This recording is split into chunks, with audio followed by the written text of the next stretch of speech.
ഈ തുടർമാനമായുള്ള മീറ്റിങ്ങിൻ്റെ മൂന്നാമത്തെ ദിവസത്തിലേക്ക് കടന്നു വരാൻ സർവശക്തനായ ദൈവം നൽകിയ അവസരത്തിനായി ഞാൻ ദൈവത്തെ സ്തുതിക്കുന്നു. ഇത്രത്തോളം ദൈവങ്ങൾക്ക് ഇക്കാര്യത്തിനിടയിൽ കടന്നു വരാൻ ദൈവം സഹായിച്ചു. നമുക്ക് ഒരു നിമിഷം നമ്മുടെ കണ്ണുകളെ അടയ്ക്കാം. നമുക്കൊരു നിമിഷം പ്രാർത്ഥിക്കാം. കർത്താവിൻ്റെ വലിയ സാന്നിധ്യം ഈ ഹോളിൻ്റെ അകത്ത് നിറഞ്ഞു നിൽപ്പുണ്ട്.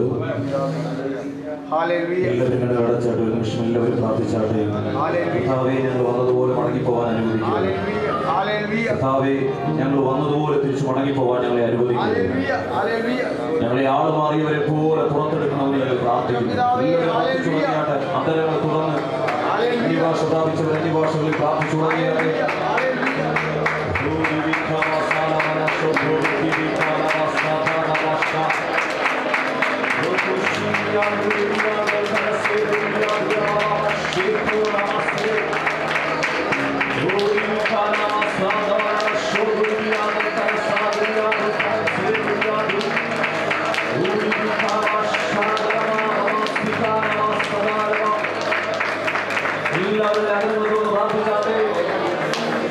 ഇന്നൊരു വിടുതൽ കാണാതെ ഞങ്ങൾ മടങ്ങി പോകില്ല.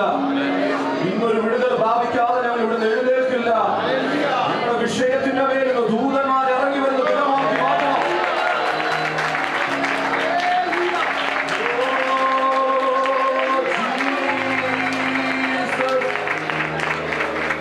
എല്ലാവരും പ്രാർത്ഥിച്ചു. പരിശുദ്ധാത്മാവിനെ വളരെ ശക്തമായി വെളിപ്പാട് കാണിക്കുന്നു. ചിലരുടെ വിഷയങ്ങളുടെ മധ്യത്തിൽ സ്വർഗത്തെ ചാടിച്ചുകൊണ്ട്, സ്വർഗത്തെ കീറി മുറിച്ചുകൊണ്ട് ചില പ്രാർത്ഥനയുടെ മറുപടിയുമായി ദൂതന്മാർ ഇറങ്ങുന്നു.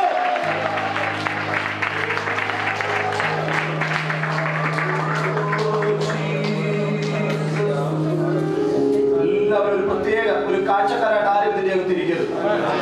എന്റെ പ്രസംഗത്തിന് മാർക്കിടാനാണെങ്കിൽ സീറോ കിട്ടുന്നത് എനിക്ക് തന്നെ അറിയാം. അവിടെ മാർക്കിടാൻ ആരും ഇരിക്കരുത്. ഞാൻ കഴിഞ്ഞ ദിവസം പറഞ്ഞൊരു കാര്യമുണ്ട്. എന്റെ മുമ്പിൽ നിങ്ങളെല്ലാം മോശന്മാരാണ്. ഞാൻ അതിനേക്കാളും വലിയ മോശനാണ്. അതുകൊണ്ട് ആത്മാവ് എന്നോട് പറഞ്ഞ കസരെ കയറാൻ പറഞ്ഞാൽ കസരെ കയറി, ഇതിനെ കയറിയിരിക്കും, ഇതിനെ കൊണ്ടേ കയറിയിരിക്കും, തല കുത്തനെ നിൽക്കാൻ പറഞ്ഞാൽ തല കുത്തനെ നിൽക്കും.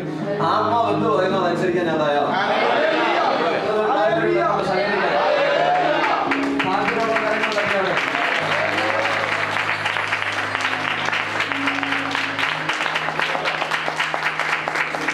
എന്ത് പറഞ്ഞാലും അതനുസരിക്കാൻ ഞാൻ തയ്യാറാണ്. ഒരു പ്രത്യേകിച്ച് ഒരു മെസ്സേജ് എഴുതി വെച്ചു, അല്ലെങ്കിൽ ഖത്തറിലോട്ട് വിളിച്ചപ്പം എന്നാ ഖത്തറിലൊക്കെ എറിപ്പിച്ചേക്കാൻ ചിന്തിച്ചൊരു മെസ്സേജ് ഒന്നും തയ്യാറാക്കിയിട്ടൊന്നുമില്ല. എന്ത് തമ്പുരാൻ പറയാൻ പറയുന്നു അത് പറയുന്നു. ഓർഡർ കാണത്തില്ല, ചിലപ്പോൾ പ്രസംഗത്തിന്റെ ശൈലി കാണത്തില്ല, പ്രസംഗത്തിന്റെ രീതികളൊന്നും കാണത്തില്ല. പക്ഷെ വിടുതൽ ഉറപ്പായിരിക്കും.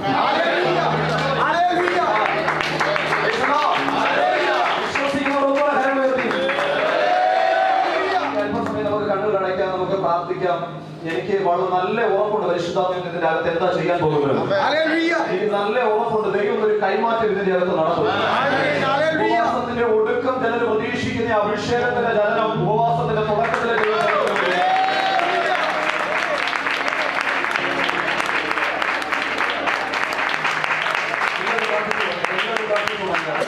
വലിയ ചൈതന്യം ഞങ്ങൾ നടുവിലേക്ക് വെളിപ്പെട്ടു വരണം. ആർക്കും തടുക്കാൻ കഴിയാത്തതും ആർക്കും ഇനി ഞങ്ങളെ പുറകോട്ട് പിടിച്ചു വലിക്കാൻ കഴിയാത്തതും പാപത്തിന്റെ മേൽ ജയം നേടുന്നതും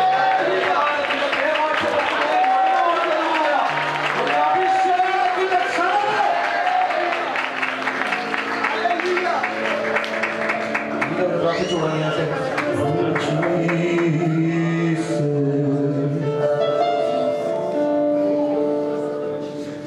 പരിശുദ്ധാത്മാവിനെ ഇവിടെ നിൽക്കുമ്പോൾ ഒരു വ്യക്തമായ ഒരു പേര് ആത്മാവിനെ എഴുതി കാണിക്കും. ഡാനി എന്നൊരു പേര് പരിശുദ്ധാത്മാവിനെ എഴുതി കാണിക്കും. ആ പേരുമായിട്ട് ബന്ധപ്പെട്ട ആരെങ്കിലും ഇതിൽ നടുവിലുണ്ടോ? ഡാനി എന്നൊരു പേര് പരിശുദ്ധാത്മാവിനെ ശക്തമായിട്ട് തന്നെ കാണിക്കുന്നു. ആത്മാവ് എന്നോട് പറഞ്ഞൊരു കൈമാറ്റത്തിന്റെ സമയം ആഗതമായിരിക്കുമെന്ന് പരിശുദ്ധാത്മാവ് പറയുന്നു. വളരെ ശക്തമായ ആത്മാവ് ആ പേരെന്നെ കാണിക്കുന്നു. ഞാൻ ആ കസരിൽ നിന്നപ്പോഴും ആ പേര് പരിശുദ്ധാത്മാവ് എന്നെ കാണിച്ചു. ഇതിനകത്തുണ്ടോ ഇല്ലോ എന്ന് എനിക്ക് അറിയത്തില്ല. പക്ഷെ ആത്മാവ് എന്നോട് പറഞ്ഞ ആള് മാറിയവരെ പോലെ വലിയ ചില കുരുക്കിന്റെ മധ്യത്തിൽ നമ്മളെ പുറത്തെടുത്ത് ക്രിസ്തുവിന്റെ തേജസ്സിന്റെ സുവിശേഷം പ്രസംഗിക്കത്തക്ക നിലവാരം ആള് മാറിയവരെ പോലെ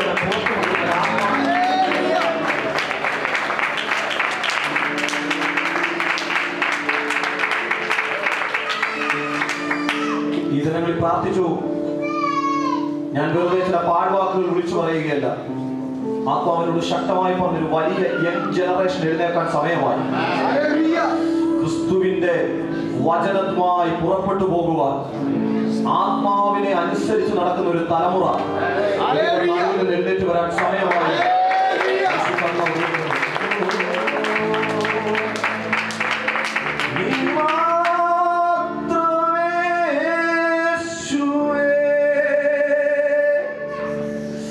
കർത്താവ് മാത്രം നമ്മുടെ ജീവിതത്തിലേക്ക് മതി. മറ്റാരെയും ആശ്രയിക്കാൻ കഴിയാത്ത നിലവാരത്തിൽ ആത്മാവിന് ചേർന്ന് നടക്കുന്ന ഒരു ജീവിതം നയിക്കാൻ താല്പര്യപ്പെടുന്ന എത്ര പേരുടെ നടുവിലുണ്ട്? സ്തോത്രം.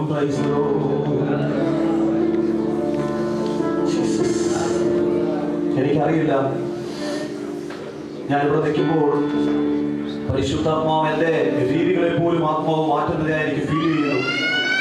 ഞാൻ ചിന്തിച്ചുകൊണ്ട് വന്ന ചില കാര്യങ്ങളെ മുഴുവൻ ആത്മാവ് എടുത്തു മാറ്റി. എന്തൊക്കെയോ ആത്മാവിന് പറയാനുള്ളത് ഇതിന്റെ നടുവിൽ പരിശുദ്ധാത്മാവ് വെളിപ്പെടുത്താൻ പോകുന്നു.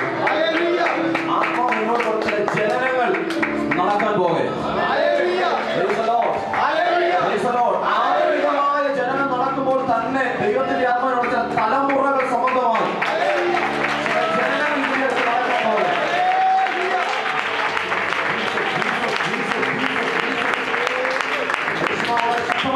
ജനനങ്ങൾ നടക്കാൻ പോകുന്നു. ഈ ഉപവാസത്തിന്റെ അകത്ത് ചില ജനനങ്ങൾ നടക്കും. ആത്മികമായ ചില ജനനങ്ങൾ നടക്കും. ഈ ഭൂമിയിൽ ചില ജനനങ്ങൾ നടക്കും. ഒരു നിമിഷം പ്രാർത്ഥിക്കാം. എല്ലാവരും കണ്ണുകൾ അടച്ച്. കർത്താവേ, ഞങ്ങളെ ഒരു പ്രത്യേക നിലവാരത്തിൽ ഞങ്ങൾ ഇതിനകത്ത് പുറത്തു കൊണ്ടുപോകണം. സ്കൂളിനകത്ത് കയറിയിട്ട് ഇറങ്ങുമ്പോൾ പോകുന്ന ഒരു സാന്നിധ്യമല്ല കർത്താവേ. ഞങ്ങൾ ഉറങ്ങുമ്പോഴും, ഞങ്ങൾ നടക്കുമ്പോഴും, ഞങ്ങൾ സംസാരിക്കുമ്പോഴും, ഞങ്ങൾ ഇടപെടുമ്പോഴും, ഞങ്ങളുടെ ജീവിതത്തിന്റെ ഓരോ സെക്കൻഡിലും വിട്ടുപിരിയാൻ കഴിയാത്ത ആത്മാവിന്റെ കൃപ. ഞാൻ പകൽക്കാലം ദൈവദാസന്മാരുമായി കൂടിയിരുന്നപ്പോൾ ഞങ്ങൾ ഇങ്ങനെ കാര്യങ്ങൾ പറഞ്ഞ് ഷെയർ ചെയ്തപ്പോൾ ഇങ്ങനെ കാര്യം പറയുകയുണ്ടായി. ദൈവത്തിന് സംസാരിക്കാൻ ഒരു വലിയ ഇടിമുഴക്കം വേണമെന്നില്ല. ദൈവത്തിന് സംസാരിക്കാൻ എന്തെങ്കിലും പർവ്വതത്തിന്റെ അടിവാരത്തെ കുലുക്കണമെന്നില്ല. ചിലപ്പോൾ ദൈവം ഒരു മൃദുസ്വരത്തിൽ സംസാരിച്ചെന്നിരിക്കും. എന്നാൽ ദൈവം സംസാരിക്കുന്നതിന് പല രീതികളുണ്ടെന്ന് ഞങ്ങൾ പകൽക്കാലം ഞങ്ങൾ ഇങ്ങനെ പറയാനിടയായി തീർന്നു. 4 പേരെ കൂട്ടി നിർത്തി അതിന്റെ നടുവിൽ നിന്ന് ദൈവം നിന്നോട് ചിലപ്പോൾ സംസാരിക്കും. ഒരു മാർക്കറ്റിന്റെ മധ്യത്തിൽ നീ മീൻ മേടിക്കാൻ പോകുമ്പോൾ അവിടെ ദൈവം നിന്നോട് സംസാരിക്കും. നീ ചിലപ്പോൾ ഉടുപ്പെടുക്കാൻ പോകുമ്പോൾ ആ ഷോപ്പിംഗ് സെന്ററിൽ ദൈവം നിന്നോട് സംസാരിക്കും. നീ ഒരു ചെരുപ്പ് എടുക്കാൻ പോകുമ്പോൾ അതിന്റെ നടുവിൽ ദൈവം സംസാരിക്കും. കാരണം തിരുവചനം പറയുന്നു, ഞാൻ ഓരോ സെക്കൻഡും ഓരോ മിനിറ്റും നിന്നോട് ഇടപെട്ടുകൊണ്ടിരിക്കുന്നു.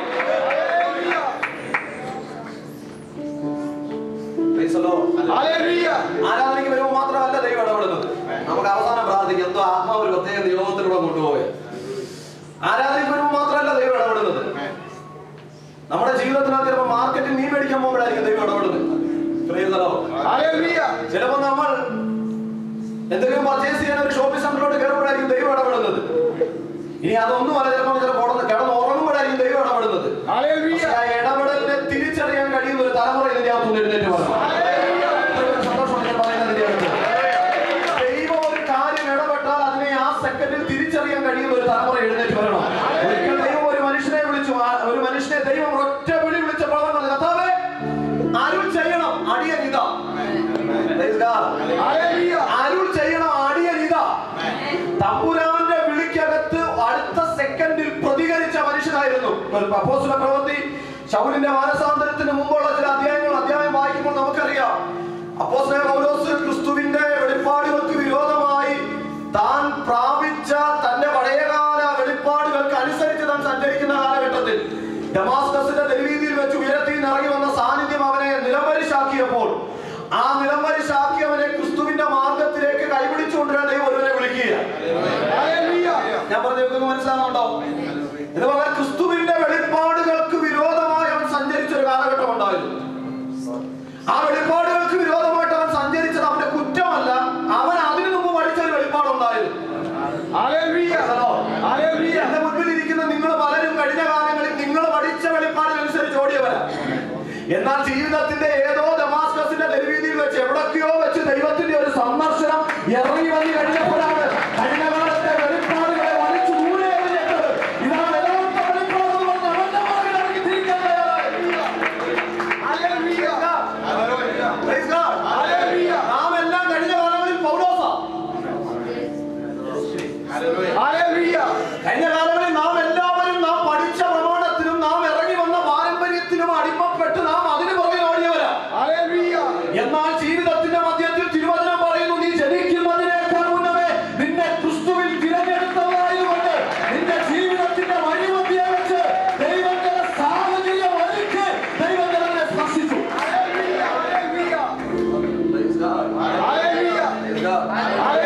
ചിന്തിക്കേണ്ട കർത്താവെ, തകർച്ചയൊക്കെ വന്നില്ല, എന്നെ പലതൊന്നും ഓടിനകത്ത് കാണത്തില്ല.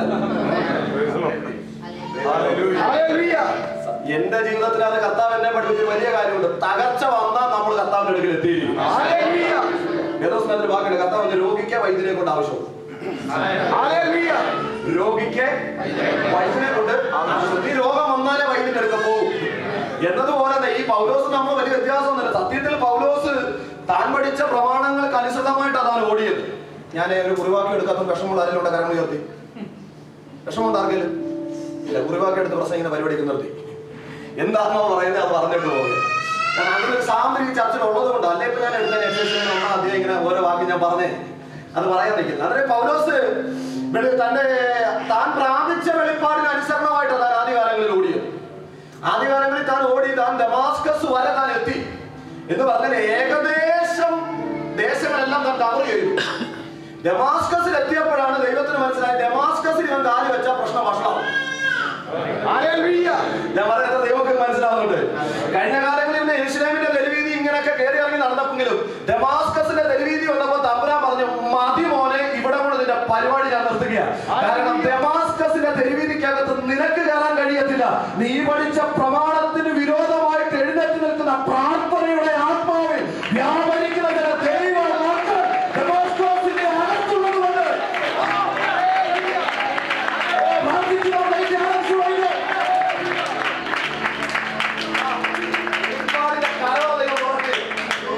ശ്രദ്ധിച്ചേ, യെരൂശലേമിൽ കൂടെ പൗലോസ് സഞ്ചരിച്ചു, ഒരു കുഴപ്പമില്ല. യെരൂശലേമിന്റെ ഓരോ പള്ളിക്കകത്ത് അവനെ സഞ്ചരിച്ചു, ഒരു പ്രശ്നവുമില്ല. പക്ഷെ അവന്റെ അധികാര പത്രങ്ങളും അവന്റെ തലമുണ്ടയ്ക്കകത്ത് അല്ലെങ്കിൽ അവന്റെ ബുദ്ധിക്കകത്ത് പ്രാപിച്ച പ്രമാണവുമായിട്ട് അവൻ ദമാസ്കസിന്റെ തെരുവീതി വന്നപ്പോൾ തമ്പുരാൻ പറഞ്ഞു, മതി. ഈ ദമാസ്കസിനകത്ത് നീ കയറണമെങ്കിൽ പ്രാർത്ഥിക്കുന്നവന്റെ ശബ്ദത്തിന് വിരോധമായിട്ട് നീ സഞ്ചരിക്കണം. ഓ ജീസസ്, പരിശുദ്ധാത്മാവ് ഈ രാത്രി ആരോടൊക്കെയോ ദൂത് പറയുന്നു. നിന്റെ പ്രാർത്ഥനയ്ക്ക് വിരോധമായിട്ട് എഴുന്നേറ്റ് വരാൻ നിൽക്കുന്ന, നിന്റെ പ്രാർത്ഥനയ്ക്ക് വിരോധമായിട്ട് എഴുന്നേൽക്കുന്ന, നിന്റെ ക്രിസ്തുവിന്റെ വെളിപ്പാടുകൾക്ക് വിരോധമായിട്ട് ചലിക്കാൻ നിൽക്കുന്ന ചിലതിനെ ദമാസ്കസിന്റെ തെരുവീതിയിലിട്ട് ദൈവം സന്ദർശിച്ച് നിന്നെ കൊണ്ട് കരം കൊടുത്ത് ചിലതിനെ അകത്തു കൊണ്ടുവരുന്ന നാളുകളായിരിക്കും. ഭയങ്കര സന്തോഷമാ. ഒരു കാര്യം ഉറപ്പാ, പ്രാർത്ഥിക്കുന്ന ഒരുത്തം മതി ഒരിടത്ത്. ഒരുത്തം മതി. ആ പട്ടണത്തിൽ പോലും വെളിപ്പാടുകൾക്ക് വിരോധമായിട്ട് സഞ്ചരിക്കുന്നത് ദൈവം കേട്ടില്ല. ഡമാസ്കസിന്റെ അകത്ത് കയറുന്ന പൗലോസ് ക്രിസ്തുവിന്റെ വെളിപ്പാട് നിറഞ്ഞവരാണ്. ഒന്നുകൂടെ ഞാൻ തുറന്നു പറയാം, ഒരു കുടുംബത്തിന്റെ അകത്ത് ഒരുത്തൻ പ്രാർത്ഥിക്കാനുണ്ടെങ്കിൽ നിന്റെ കുടുംബത്തിന്റെ അകത്ത് നിനക്ക് വിരോധമായിട്ടുള്ള ഒരു വെളിപ്പാട് നമ്മൾ കയറണം.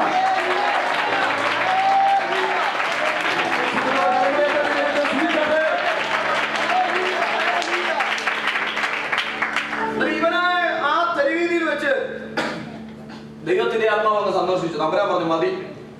നിന്റെ പ്രക്രിയകളും നിന്റെ വേലകളും ഒക്കെ അറിഞ്ഞ് പ്രാർത്ഥിക്കുന്നേ. വേദോസം ഭയങ്കര രസമാണ് വായിക്കുമ്പോൾ. അവിടെ ഇങ്ങനെ പറയുന്നത്, ദൈവത്തിന്റെ ആത്മാവ് പാവം പിടിച്ച ദൈവത്തിനെ വിളിക്കുമ്പോൾ അവൻ ചോദിക്കുന്ന ഒരു ചോദ്യമുണ്ട്, കർത്താവേ, ഇവൻ ജനത്തെയൊക്കെ വഴിയിൽ കൂടെ വലിച്ചിടയ്ക്കും ഉപദ്രവിക്കുകയൊക്കെ ചെയ്തവനാ, പ്രാർത്ഥിക്കുക. ഇത് അറിഞ്ഞിട്ട് ഈ മനുഷ്യൻ പ്രാർത്ഥിക്കുക. തമ്പുരാൻ പറഞ്ഞു, മതി, അവൻ ഇനി വലിച്ചടിക്കാൻ പോകുന്നില്ല. ഇനി അവനെ വലിച്ചടിക്കുന്ന കാലം ആഗതമായിരിക്കും. വിശ്വസിക്കുന്നുണ്ട്.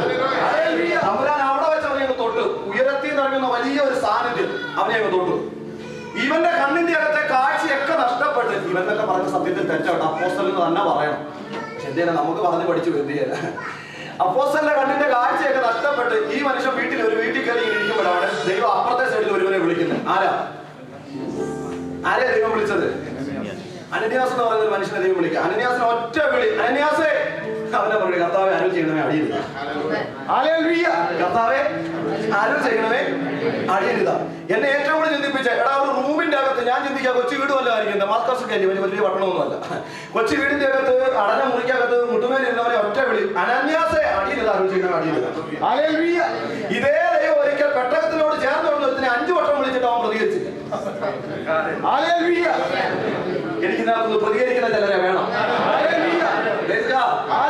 ഇവിടെ അടഞ്ഞ മുറിയുടെ അകത്ത് വെളിപ്പെട്ട് വന്ന ശബ്ദത്തെ അടുത്ത സെക്കൻഡിൽ പ്രതികരിക്കുന്ന ഒരു തലമുറ.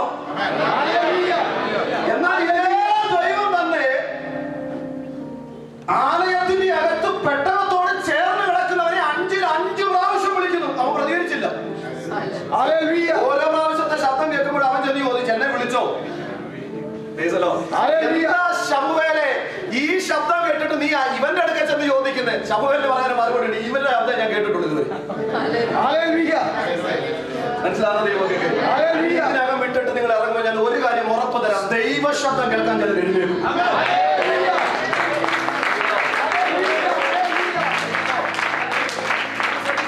നമുക്ക് അവസാനം കൈയടിക്കാം. ഓരോ പ്രാവശ്യത്തെ ശബ്ദം കേൾക്കുമ്പോഴും ശമൂവേൽ എന്ന് ചോദിക്കും, പുരോഹിത വിളിച്ചായിരുന്നു? പുരോഹിതൻ പറഞ്ഞു, ഞാൻ വിളിച്ചില്ല, മോനെ നീ പോയി കിടന്ന് ഉറങ്ങ്. വീണ്ടും ശമൂവേൽ പോയി കിടക്കും, പെട്ടകത്തോടാ ചേർന്ന് കിടക്കുന്നത്. വീണ്ടും ശമൂവേലിനെ വിളിക്കും. ശമൂവേൽ വീണ്ടും ചെന്ന് ചോദിക്കും, എന്നെ വിളിച്ചോ? കാരണം ശമൂവേൽ ഈ സെക്കൻഡ് വരെ കേട്ടിട്ടുള്ള ആരുടെ ശബ്ദമോ? ഏലിയുടെ ശബ്ദമേ കേട്ടിട്ടുള്ളൂ. ഓരോ പ്രാവശ്യം ചെന്ന് ചോദിക്കും, എന്നെ വിളിച്ചോ? അവൻ പറഞ്ഞില്ല. എന്നെ വിളിച്ചോ? അവൻ പറഞ്ഞില്ല. ഒരു 4 പ്രാവശ്യം കഴിഞ്ഞ് 5ാമത്തെ പ്രാവശ്യം ആയപ്പോഴത്തേക്ക് ഏലി പറഞ്ഞു, ഇനി വിളിച്ചാൽ നീ അരുൾ ചെയ്യണമെന്നൊക്കെ പറഞ്ഞാൽ ഇനി വിളിച്ച എന്നെ തമ്പുരാൻ ഒരുപാട് ചിന്തിപ്പിച്ച കാര്യം, പെട്ടകത്തോട് ചേർന്ന് കിടന്നത് കൊണ്ടോ ആലയത്തിന്റെ അകത്ത് കിടന്നത് കൊണ്ടോ ദൈവ ശബ്ദത്തെ തിരിച്ചറിയണമെന്നില്ല. ഇവിടെ തുറന്നു പറയാം, പെന്തക്കോസ്തിൽ ജനിച്ചത് കൊണ്ടോ മാസ്റ്റർ മോനായിട്ട് വളർന്നത് കൊണ്ടോ ആലയത്തിൽ തമ്പേർ അടിച്ച് പൊട്ടിച്ചത് കൊണ്ടോ ദൈവ ശബ്ദത്തെ തിരിച്ചറിയണമെന്നില്ല. ദൈവ ശബ്ദത്തെ തിരിച്ചറിയണമെങ്കിൽ ദൈവമായിട്ട് നിനക്കൊരു ബന്ധം ഉണ്ടായിരിക്കും.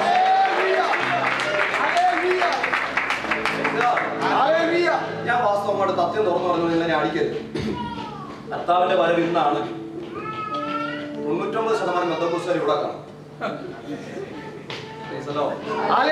ഞാൻ പേപ്പറിനകത്ത് എഴുതി വെച്ച് തരാം, ജാതിക്കകത്തുനിന്ന് ഒരു 13 സ്വർഗത്തിൽ പോവുകയും. ഒരുത്തിന് സ്വർഗത്തിൽ പോകാൻ തടസ്സം നമ്മൾ പറഞ്ഞ വൈദ്യുതി ഒന്നുമല്ല. ഒരുത്തനെ സ്വർഗത്തിലോട്ട് എടുക്കാത്തതിന്റെ തടസ്സം എന്ന് പറഞ്ഞ ഒറ്റ കാര്യമല്ല, അവൻ യേശുവിനെ സ്വീകരിക്കുന്ന ഒറ്റ കാര്യവും. ഒരുവൻ യേശുവിനെ സ്വീകരിച്ചോ അവൻ സ്വർഗത്തിൽ പോയിരിക്കും. അക്സെപ്റ്റ് ചെയ്യാൻ ബുദ്ധിമുട്ടാണ്, പക്ഷെ എനിക്ക് അക്സെപ്റ്റ് ചെയ്യാൻ ഒരു ബുദ്ധിമുട്ടുമില്ല. കാരണം ഒരുവൻ സ്വർഗത്തിൽ പോകുന്നതിന്റെ പ്രധാന കാരണം അവൻ എന്ത് ചെയ്യുന്നില്ല? യേശുവിനെ വിശ്വസിക്കുന്നില്ല. യേശുവിനെ വിശ്വസിച്ചോ ക്രൂശി കിടന്ന കള്ളൻ എന്തുവാ ചെയ്തേ?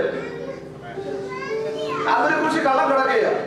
തമ്പുരാൻ പറഞ്ഞേ, തമ്പുരാനോട് പറഞ്ഞില്ല, 2 കൂടി കാര്യങ്ങളൊക്കെ പറഞ്ഞു. നമ്മൾ ഈ വേദോസിനകത്ത് എഴുതിയിട്ടൊന്നുമില്ല കേട്ടോ, വലത്തും ഇടത്തും കിടന്ന കള്ളനൊന്നും എഴുതിയിട്ടൊന്നുമില്ല. നമ്മളാ പറഞ്ഞ വലത്ത് കിടന്ന കള്ളനാണ്, ഇടത്ത് കിടന്ന കള്ളനാണ്. വേദോസത്തിൽ എഴുതിയിട്ടില്ല. വേദോസത്തിനകത്ത് പറഞ്ഞ 2 കള്ളന്മാർ അപ്പുറത്തും ഇപ്പുറത്തും ക്രൂശിച്ചു. അതിൽ ഏത് ഭാഗത്തുള്ള കള്ളനാന്ന് എനിക്ക് അറിയത്തില്ല. ഒരു കള്ളം പറഞ്ഞു, കർത്താവേ നീ രാജത്വം പ്രാപിച്ചു വരുമ്പോ എന്നെ കൂടെ ഓർത്ത്. അടുത്ത സെക്കൻഡിൽ തമ്പുരാൻ പറഞ്ഞു, ഈ പറഞ്ഞ വെളിപ്പാടിന്റെ ബേസിൽ നിന്നെ ഞാൻ പ്രതീക്ഷ കൊടുത്തു.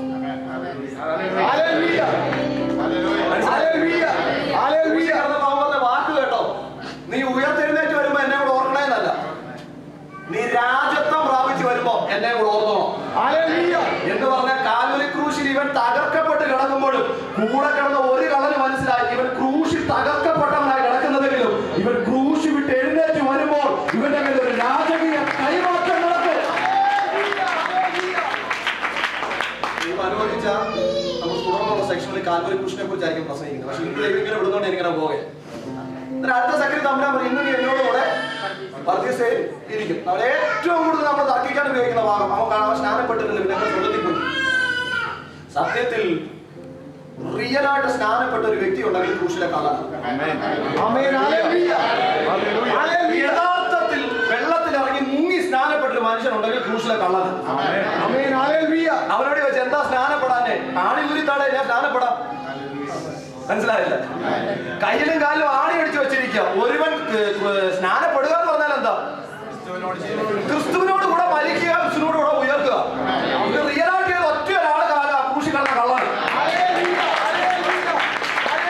അവൻ ക്രിസ്തുവിനോട് കൂടി മരിച്ച് ക്രിസ്തുവിനോട് കൂടി ഉയർന്നു എന്ന് പറഞ്ഞ സാഹചര്യം ഇല്ലാതെ അവന് വെള്ളത്തിൽ പോയി മുങ്ങാൻ. സാഹചര്യം ഉണ്ടെങ്കിൽ പരസ്യമായിട്ട് വെള്ളത്തിൽ പോയി മുങ്ങിക്കണം. കോട്ടയംകാരൻ കോഴിക്കോട് പോയി മുങ്ങുകയും ചെയ്തു.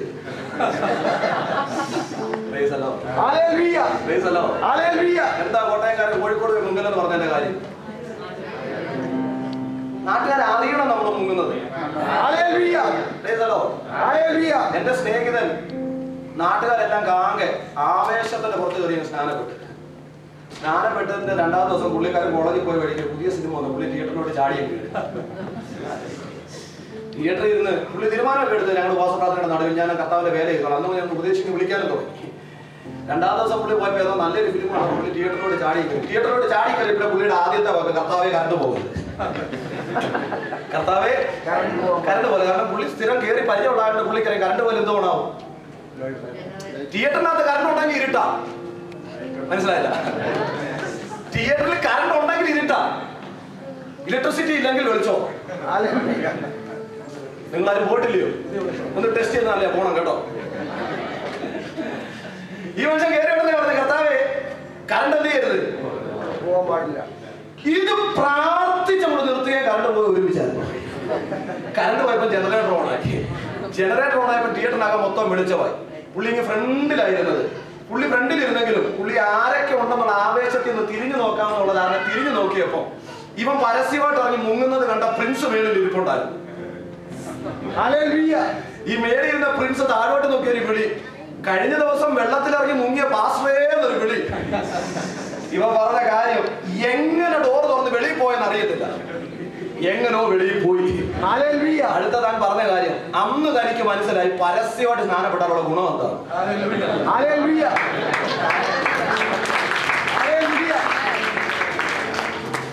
പരസ്യമായിട്ട് സ്നാനപ്പെട്ടാലേ പിന്നെ മുറിവിടി വിളിക്കുമ്പോൾ അവർ നാട്ടുകാർ നന്നാക്കും നമ്മളെ. ഞാൻ അത് മനസ്സിലാവുന്നു. പരസ്യമായിട്ട് നമ്മൾ സ്നാനപ്പെട്ട് കഴിഞ്ഞാൽ ഞാൻ സാഹചര്യം ഉള്ളവരുടെ കാര്യം പറഞ്ഞത്. സാഹചര്യം കുശിലെ കള്ളനെപ്പോലാണെങ്കിൽ നിങ്ങൾ പരസ്യമായിട്ട് സ്നാനപ്പെടില്ല. പക്ഷെ ഉണ്ടെങ്കിൽ പരസ്യമായിട്ട് എന്ത് ചെയ്യണം? സ്നാനപ്പെടും. അന്നേരം നമ്മൾ മുറിവിടി അടിക്കുമ്പോൾ അവർ പറഞ്ഞു നോണ്ടാ കുഞ്ഞോ വലിക്കുന്നതോ. അത് കേൾക്കുമ്പോൾ നമുക്കൊരു ലജ്ജ വരും. മനസ്സിലാവുന്നുണ്ടോ പറയാൻ? എനിവേ പോട്ടെ. ഈ മനുഷ്യൻ ആലയത്തിൽ കിടന്നത് കൊണ്ടോ അല്ലെങ്കിൽ പെട്ടകത്തോട് ചേർന്ന് കിടന്നതുകൊണ്ടോ ദൈവം ഇറങ്ങുന്നതോ എന്ന് പറഞ്ഞതുകൊണ്ടൊന്നും ദൈവശബ്ദത്തെ തിരിച്ചറിയണമെന്നില്ല. ദൈവശബ്ദത്തെ തിരിച്ചറിയണമെങ്കിൽ ദൈവവുമായിട്ടൊരു ബന്ധം ഉണ്ടായിരിക്കണം. എത്ര പേർക്ക് രാത്രി ഞാൻ പറയുന്ന കാര്യം മനസ്സിലാവുന്നുണ്ട്? ദൈവശബ്ദത്തെ തിരിച്ചറിയാൻ ദൈവവുമായിട്ടൊരു ബന്ധം ഉണ്ടായിരിക്കണം. ശമൂവേലിനെ പല പ്രാവശ്യം വിളിച്ചു. പക്ഷെ ശമൂവേൽ എന്ത് ചെയ്തില്ല? തിരിച്ചറിഞ്ഞില്ല. എന്നാൽ പിന്നീടുള്ള ഓരോ വിളിക്കകത്ത് ശമൂവേൽ പ്രതികരിക്കുന്നതായിട്ട് നമുക്ക് കാണാം. എന്ന് പറഞ്ഞാൽ ദൈവശബ്ദം കേൾക്കുകയും ദൈവശബ്ദത്തോട് പ്രതികരിക്കാൻ തയ്യാറാവുകയും ചെയ്യും. എന്നാൽ ഇവിടെ അനന്യാസിനെ ഒരു പ്രാവശ്യം വിളിച്ചപ്പോൾ തന്നെ അനന്യാസ് എന്താ പറഞ്ഞേ? കർത്താവേ അടിയിലില്ല അരുൾ ചെയ്യുന്നത്. ഒരു സംശയമില്ല. കാരണം എന്താന്ന് ചോദിച്ചാൽ അനന്യാസ് നിരന്തരം ഓരോ സെക്കൻഡും ഓരോ മിനിറ്റും ദൈവശബ്ദം കേട്ടുകൊണ്ടിരിക്കുന്നവരായിരുന്നു. ഞാൻ എന്റെ ചെറിയ ഉദാഹരണം പറഞ്ഞ് ഞാൻ മടങ്ങി വരാം. നമ്മുടെ ഭവനത്തിന്റെ അകത്ത് ആരെങ്കിലും ഉദാഹരണം എടുത്താൽ മതി. എന്റെ വീട്ടിൽ തന്നെ ഞാൻ ചോദിക്കാം. എന്റെ വൈഫ് ഞാൻ ഇനി ഏത് രാജ്യത്ത് പോയാലും ഏത് രാജ്യത്തിരുന്നാലും ഞാനൊരു ഉദാഹരണം പറയും.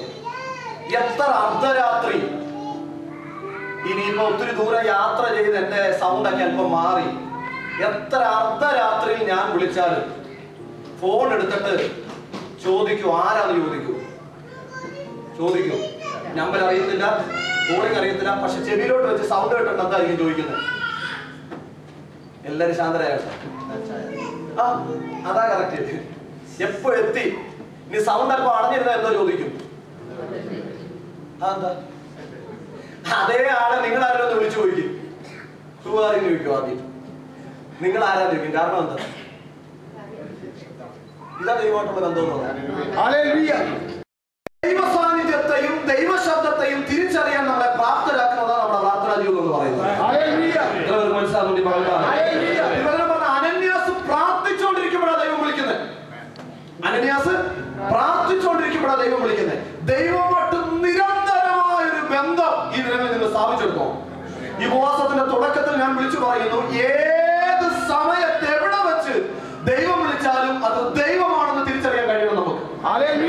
അദ്ദേഹം നാം ജോലി ചെയ്തുകൊണ്ട് നിൽക്കുമ്പോഴായിരിക്കും വിളിക്കുന്നത്, ഡ്രൈവിംഗ് ചെയ്തുകൊണ്ടിരിക്കുമ്പോഴായിരിക്കും വിളിക്കുന്നത്, മാർക്കറ്റിൽ നിൽക്കുമ്പോഴായിരിക്കും വിളിക്കുന്നത്. എവിടെ വെച്ച് വിളിച്ചാലും അത് ദൈവശബ്ദമാണെന്ന് തിരിച്ചറിഞ്ഞാൽ അതിന്റെ പുറകിൽ ഒരു വിടുതലിന്റെ കരം ഉറപ്പാണ്.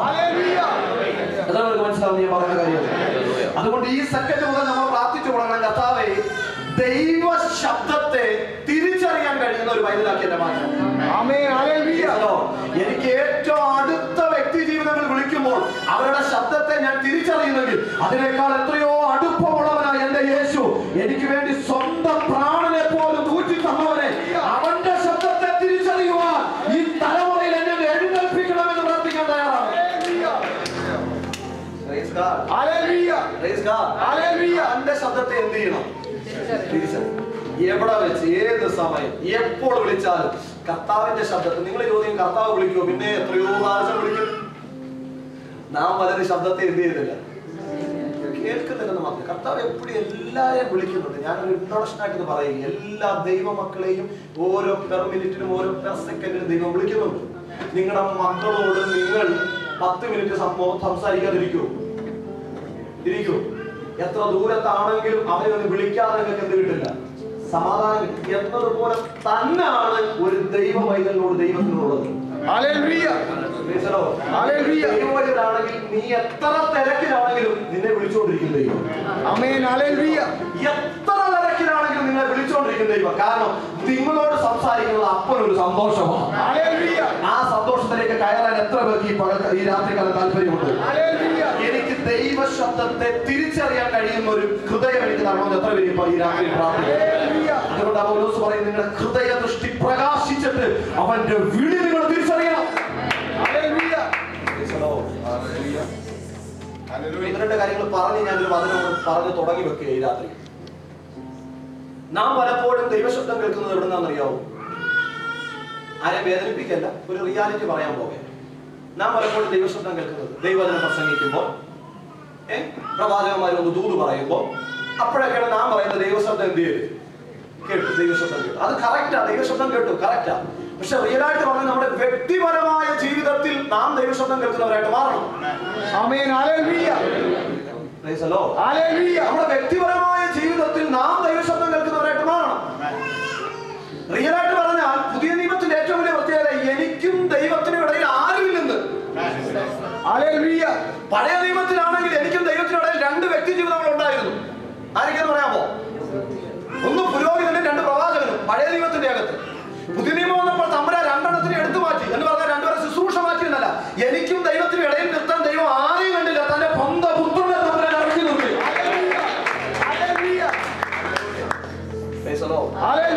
ഞാൻ റിക്വസ്റ്റ് ചെയ്ത് പറയാം, നിങ്ങളെ ഞാൻ വഞ്ചിക്കാൻ തയ്യാറല്ലാത്തതുകൊണ്ട് നിങ്ങളെല്ലാം ക്രിസ്തുവിൽ തികഞ്ഞവരായിട്ടുണ്ട്. പൗലോസിന് പറയുന്ന പോലെ ക്രിസ്തുവിൽ തികഞ്ഞവരായിട്ട് നിങ്ങളെ കാണണമെന്ന് ആഗ്രഹമുള്ളതുകൊണ്ട് കുഞ്ഞുങ്ങളെ, നിങ്ങൾ ആരും പ്രവാചകന്മാരെ തേടിപ്പോകരുത്.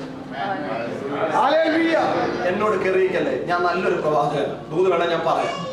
പക്ഷെ തേടി എന്ത് ചെയ്യരുത്, നിന്നോടൊരു ദൂത് ദൈവത്തിന് ഇടപെടാനുണ്ടെങ്കിൽ നിന്റെ അടുക്കൽ പ്രവാചകനെ ദൈവം കൊണ്ടുവരും.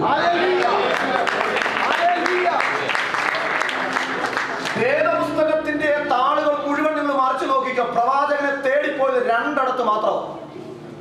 ഒന്ന് കഴുതയെ നഷ്ടപ്പെട്ടപ്പം ആരോ പറഞ്ഞിട്ടില്ല അവിടെ ചെല്ലാൻ എന്തേലും കഴുത എവിടെ ഉണ്ടെന്ന് അറിയാം. സത്യത്തിൽ അത് ദൈവം നമ്പരാൻ കൊണ്ടുപോകാൻ ഇവന്റെ ഒരു അഭിഷേകം പകരാൻ വേണ്ടി. 2 നയമാൻ ആരെ തേടി ചെന്നു? അതും ദൈവത്തിനൊരു അടയാളം ഉണ്ടായിരുന്നു. നയമാനോട് ചെന്നപ്പോ പ്രവാചകൻ എന്താ പറഞ്ഞേ? പ്രവാചകനെ തേടി ചെന്നപ്പോൾ പ്രവാചകൻ എന്താ പറഞ്ഞേ? കൊണ്ടുവന്നല്ലെങ്കിൽ തരാൻ പറഞ്ഞു. നിന്റെ ഒന്നും എനിക്ക് വേണ്ട, നിനക്ക് ഗതി പിടിക്കണപ്പോ യോർദാനിൽ മുങ്ങിക്കോളാൻ പറഞ്ഞു. എനിക്ക് ഏറ്റവും ഭയങ്കര സന്തോഷമുള്ള കാര്യം, വേദപുസ്തകത്തിന്റെ അകത്ത് പാപത്തെ കാണിക്കുന്ന ദൈവം ഉപയോഗിച്ച 2 സിമ്പൽ ഉണ്ട്, 1 കുഷ്ഠവും 2 പുളിപ്പും. നിങ്ങൾ പഠിക്കാൻ, നിങ്ങൾ വേദപുസ്തകം പഠിക്കാൻ തയ്യാറാണെങ്കിൽ ഞാൻ കാൽവരിയുടെ വെളിപ്പാട് വെച്ച് നിങ്ങളെ പഠിപ്പിക്കാം. പക്ഷെ ഈ ഉപവാസം നമുക്ക് അഭിഷേകത്തിന് കലനമായിട്ട് പോകണം, ചില വിടുതലുകളിനകത്ത് നടക്കണം. വേദപുസ്തകത്തിന്റെ അകത്ത് പാപത്തെ കാണിക്കാൻ ദൈവം ഉപയോഗിച്ച 2 സിമ്പൽ, 1 പുളിപ്പും 2 കുഷ്ഠവും. അതുകൊണ്ട് വേദപുസ്തകത്തിന്റെ അകത്ത് എവിടെ തമ്പുരാൻ എന്ത് ചെയ്താലും പറഞ്ഞു പുളിപ്പ് മാറ്റിയേക്കാൻ പറഞ്ഞു. പുളിപ്പ് എന്നാ ഒരിടത്ത് പുളിപ്പ് ചേർക്കാൻ പറഞ്ഞു. എവിടാന്നറിയാമോ? ഒരിടത്ത് പുളിപ്പ് ചേർക്കാൻ പറഞ്ഞു. എവിടാന്നറിയാമോ? തമ്പുരാൻ പറഞ്ഞു പെന്തക്കോസ്ത് നാളിൽ അപ്പം കൊണ്ടുവരുമ്പോൾ 2 എണ്ണം പുളിപ്പിച്ചു വിട്ടുകൊണ്ട് വന്നു. വായിച്ചിട്ടുണ്ടോ? എന്നാ ബാക്കി എല്ലായിടത്തും തമ്പുരാൻ പറഞ്ഞു പുളിപ്പ് എന്ത് ചെയ്യണം? നീക്കിക്കോ, പുളിപ്പ് നീക്കിക്കോ. പെന്തക്കോസ്ത് വന്നപ്പോൾ തമ്പുരാൻ പറഞ്ഞു 2 അപ്പം എന്ത് ചെയ്യണം? ഈ 2 അപ്പം യഹൂദനെ എവനെയും കാണിക്കുന്നത്, യഹൂദനെയും ജാതികളെയും കാണിക്കുന്നത് 2 അപ്പം. പെന്തക്കോസ്ത് നാളിൽ ഇതിനെ പുളിപ്പിച്ചു വിട്ടുകൊണ്ട് വരാൻ പറഞ്ഞാൽ പെന്തക്കോസ്ത് നാളിൽ വരുന്നവർ മുഴുവൻ പാപികളാണ്. എന്നാൽ ആ രാത്രി ആ മാളികമുറിയുടെ അകത്തിറങ്ങുന്ന അഗ്നിക്കകത്ത് ചിലരുടെ പാപം ചുടപ്പെടും. പാപത്തെ കാണിക്കുന്ന ഉപയോഗിച്ച 2 സിമ്പലാ പുളിപ്പും കുഷ്ഠം. കുഷ്ഠം എപ്പോഴും പാപത്തെ കാണിക്കുന്നതാണ്. ഇവിടെ യോർദാൻ, ഇവിടെ എലിശയുടെ ഈ മനുഷ്യൻ വന്നപ്പോൾ പ്രവാചകൻ എന്താ പറഞ്ഞേ? കൈവച്ച് പ്രാർത്ഥിച്ചിട്ട് പൊക്കോളം പറഞ്ഞു. നോ, പ്രവാചകൻ പറഞ്ഞ കാര്യം ഇതാണ്, നീ യോർദാനിൽ പോയി മുങ്ങിക്കോ, നിനക്ക് പ്രയോജനം ഉണ്ടാകും. തിരുവചനം പറഞ്ഞു യോർദാനിൽ പോയി മുങ്ങിയപ്പോ എന്തുപോലെ ഇരുന്നു? പിഞ്ചു കുഞ്ഞിന്റെ ഇതാ ക്രിസ്തുവിൽ ഒരുവനായിട്ട് എഴുന്നേറ്റുള്ള പ്രത്യേകത. മനസ്സിലാവുന്നതേ ഒക്കെ പറഞ്ഞല്ലേ? എന്നാലും ഞാൻ ഈ പറഞ്ഞു വന്നതിന്റെ കാര്യം, ഓരോ പെർ സെക്കൻഡിന്റെ അകത്തും കർത്താവിന്റെ സ്വരത്തെ നിങ്ങൾ എന്ത് ചെയ്യണം? തിരിച്ചറിയാൻ നിങ്ങൾക്ക് പ്രാപ്തിയുള്ളവരായിട്ട് നിങ്ങൾ മാറും. നാം കർത്താവിന്റെ സ്വരത്തെ നമുക്ക് തിരിച്ചറിയാൻ കഴിയാതിരിക്കുമ്പോഴാണ് ഞാൻ പറഞ്ഞു വന്നിടത്തേക്ക് നമ്മൾ ഓടുന്നത്. ഞാൻ പറഞ്ഞു വന്ന സ്ഥലത്തേക്ക് നിങ്ങൾ എന്ത് ചെയ്യുന്നത്? ഓടുന്നത്. സത്യത്തിൽ നാം ഓടണ്ട. ദൈവത്തിന് എന്തെങ്കിലും നമ്മളോട് പറയാനുണ്ടെങ്കിൽ നീ ഏത് ഗൂദാമി പോയിരുന്നാലും അവിടെ നിനക്ക് വേണ്ടി ഒരു ദൂതം വന്നിരിക്കും. നാം ഇതിനു വേണ്ടി നിങ്ങൾ ഇതിന്റെ പുറകിൽ ഓടരുത്. ഞാൻ പല സ്ഥലങ്ങളിൽ ഞാൻ പോകുമ്പോൾ ഏറ്റവും കൂടുതൽ വഞ്ചിക്കപ്പെട്ട് ഞാൻ കാണുന്നത് പ്രവാസി മലയാളികളെ. എന്റെ വഴി ഞാൻ തന്നെ അടക്കുക. നോ പ്രോബ്ലം, കുഴപ്പമില്ല. സത്യം അറിയണം നിങ്ങൾ. സത്യം നിങ്ങൾ മനസ്സിലാക്കുക. നിങ്ങളോട് ദൈവത്തിന് ഒരു ദൂത് ഇടപെടാനുണ്ടെങ്കിൽ, നിങ്ങൾ പോഷന്മാരാകാൻ തയ്യാറാണെങ്കിൽ നിന്റെ വീട്ടിലെ കുഞ്ഞിനെ കൊണ്ട് ദൈവം ദൂത് പറയും. വിശ്വസിക്കുന്ന കാര്യങ്ങളെ ഞാൻ കാണുന്നത്. ദൂത് ഇടപെടാനുണ്ടെങ്കിൽ നിനക്ക് വേണ്ടി രാജ്യം വിട്ടൊന്നും ആരും ഇറങ്ങി വരണ്ട. നിന്റെ വീട്ടിലുള്ളവനെ തന്നെ അഭിഷേകത്താൽ നിറച്ച് ആത്മാവിനാൽ മൂടപ്പെട്ട് ആളെ മാറിയവനെ പോലെ പുറത്തെടുത്ത് നിന്റെ വീടിന്റെ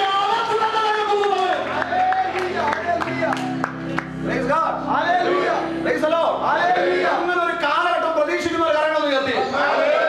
ഈ ഉപവാസം കഴിയുമ്പോൾ ആത്മാവിൽ ഞാൻ ദൂത് പറഞ്ഞു, നിന്റെ കുടുംബത്തിന്റെ അകത്ത് ചില പ്രവചന ശബ്ദങ്ങൾ എഴുന്നേക്കാൻ പോവുകയാണ്. നിന്റെ കുടുംബത്തിന്റെ അകത്തുനിന്ന് ചില പ്രവചന ശബ്ദങ്ങൾ, നിന്റെ കുടുംബത്തിന്റെ അകത്തുനിന്ന് ചില വചനത്തിന്റെ ശബ്ദങ്ങൾ.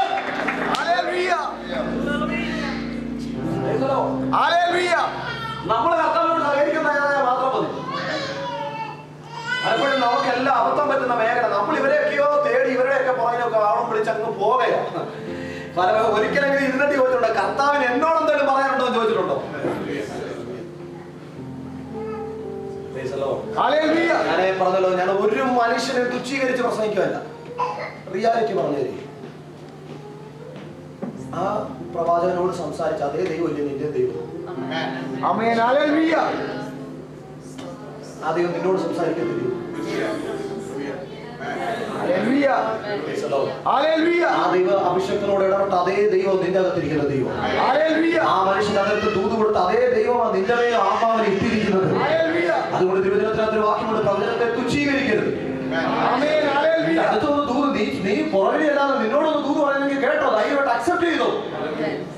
പക്ഷെ ഒരിക്കലെങ്കിലും ഒരു പ്രാവശ്യമെങ്കിലും ഇരുന്ന് ദൈവശബ്ദത്തിൽ നീ കേൾക്കാൻ തയ്യാറാണ്.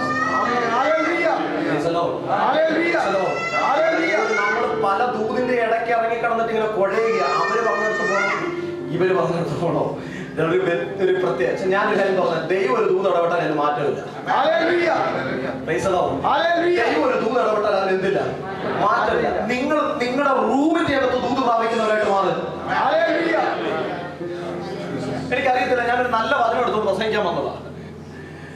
എനിക്കറിയത്തില്ല ദൈവം എന്തിനാ എന്നെ കൊണ്ട് പറയിപ്പിക്കുന്നത്. പക്ഷെ എനിക്കൊരു കാര്യം ഉറപ്പ്, ആരുടെയൊക്കെ കെട്ടി രാത്രി പൊട്ടും. ആരുടെയൊക്കെ കെട്ടി രാത്രി പൊട്ടാൻ പോവുകയാണ്. നിന്റെ അടഞ്ഞ മുറിയുടെ അകത്ത് നീ ഇരിക്കും ദൈവം. ഇതിനെ നിന്റെ ഉള്ള സാഹചര്യത്തിന്റെ അകത്ത് നീ മുട്ടുമടക്കാൻ തയ്യാറാകും. ഉയരത്തിൽ നിറങ്ങി വരുന്ന ശബ്ദത്തെ നീ തിരിച്ചറിയുന്ന ഒരു പകൽ, നീ തിരിച്ചറിയുന്ന ഒരു രാത്രി നിന്റെ ജീവിതത്തിന്റെ അകത്ത് വെളിപ്പെട്ടു വരാൻ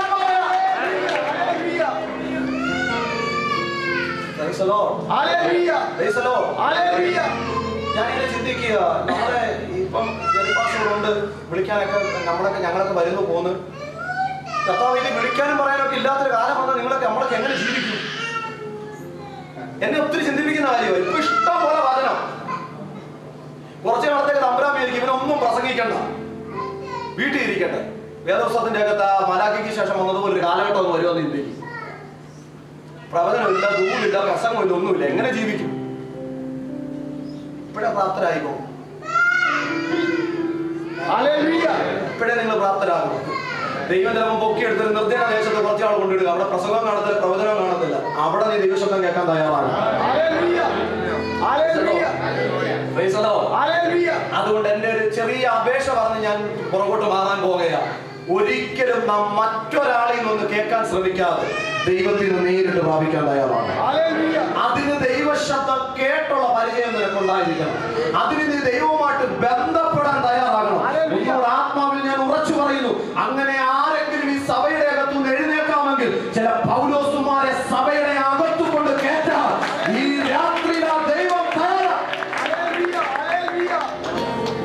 ഞാൻ തുറന്നു പറയട്ടെ, പ്രാർത്ഥിക്കുന്ന സമയം നോക്കാതെ പ്രാർത്ഥിക്കുന്ന പത്രോസുമാർ എഴുന്നേക്കാമെങ്കിൽ ഒരിക്കലും കയറാൻ പറ്റാത്ത വീട്ടിനകത്തുനിന്ന് കൊർന്നേലിയോസുമാർ പുറത്തു വരും. ദൈവത്തിന്റെ ശബ്ദം നിരന്തരം കേൾക്കുന്ന അനന്യാസുമാരുണ്ടെങ്കിൽ പ്രതികൂലമായിട്ട് നിൽക്കുന്ന ശൗലൊക്കെ അകത്ത് വരും. എന്നാ പിന്നെ പുറത്ത് പോകുമ്പോൾ പൗലോസ് അല്ല, മനസ്സിലാവുന്നില്ല. അകത്ത് വരുന്നത് ശൗലാണെങ്കിൽ പുറത്ത് പോകുന്നത് അപ്പോസ്തലനായിരിക്കും. പക്ഷെ ഒറ്റ കാര്യം, ദൈവത്തിന് നിർബന്ധം പ്രാർത്ഥിക്കുന്നവൻ എഴുന്നേക്കണം. പ്രാർത്ഥിക്കുന്നവൻ എന്ത് ചെയ്യണം? എഴുന്നേക്കണം. എനിക്ക് ദൈവത്തോടുള്ള ഏറ്റവും വലിയ ചോദ്യം, എടാ ദമാസ്കസിന്റെ തെരുവിധി കൂടെ കുതിരപ്പുറത്ത് പോയവനെ ബാക്കിൽ നിന്ന് അടിച്ചിട്ട്, ഞാനങ്ങ് പറയുക, ബാക്കിൽ നിന്ന് അടിച്ചിട്ട് അവന്റെ കണ്ണിനകത്ത് ഇരുട്ടും കൊടുത്ത് അവന് ചെന്നിരിക്കാൻ വീടും കാണിച്ചു കൊടുത്ത എന്റെ ദൈവമേ, നിനക്ക് ഇവനെ കൈപിടിച്ച് ശുശ്രൂഷ കൊണ്ടുവന്നാ പോരെ. മനസ്സിലാവുന്ന ദൈവമേ, ഞാൻ പറയുന്നത് ഇത്രയും പ്രയാസമുള്ള കാര്യമെല്ലാം ചെയ്തിട്ട് അബ്രാം പറയും, ഇനി അവൻ ശുശ്രൂഷ വരണം, നീയോ നിങ്ങൾ കരം കൊടുക്കണോ?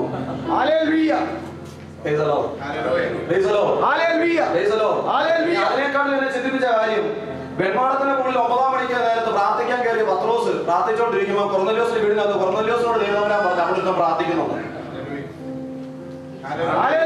നിങ്ങളെ ഞാനൊന്ന് ഉഷാറാക്കാൻ വേണ്ടി പറയുക, ഇറങ്ങാൻ വേണ്ടി പറയുക.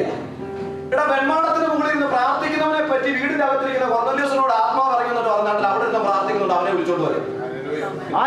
എന്തൊരു പരിപാടിയോ ദൈവം. എന്നാ പിന്നെ നിനക്കവനോട് രക്ഷ പറഞ്ഞവനെ രക്ഷിക്കപ്പെടുത്തിയാ പോലെ. അവൻ പ്രാർത്ഥിക്കുന്നെന്നും അവനെ വിളിച്ചോണ്ടെന്ന് പ്രസംഗം കേൾക്കണമെന്നും പറയാൻ ദൈവത്തിന് കഴിയുമെങ്കിൽ ആ ദൈവത്തിന് ആ റൂമിലോട്ട് ഇറങ്ങി ഒറ്റ വാക്ക് പറഞ്ഞാൽ പോലെ, രക്ഷിക്കപ്പെട്ടോ എന്ന് പറഞ്ഞാൽ പോലെ. ആ ചെക്കനെ രക്ഷിക്കപ്പെടത്തില്ല. അബ്രാം പറഞ്ഞില്ല, ഞാൻ ചെയ്യത്തില്ല, അത് എന്റെ പാർട്ടല്ല, ഞാൻ ചെയ്യാൻ നിങ്ങളെ ഏൽപ്പിച്ചിരിക്കുന്ന പാർട്ടാണ്. വിശ്വസിക്കുന്നുണ്ട്.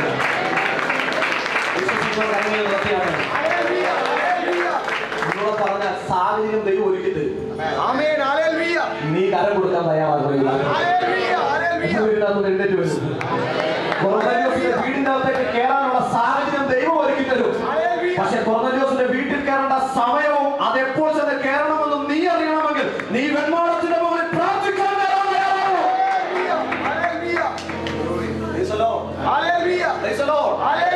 നമ്മളെ ദൈവം ഏൽപ്പിച്ചിരിക്കുന്ന ചില പാർട്ടുകളുണ്ട് ദൈവമക്കളെ.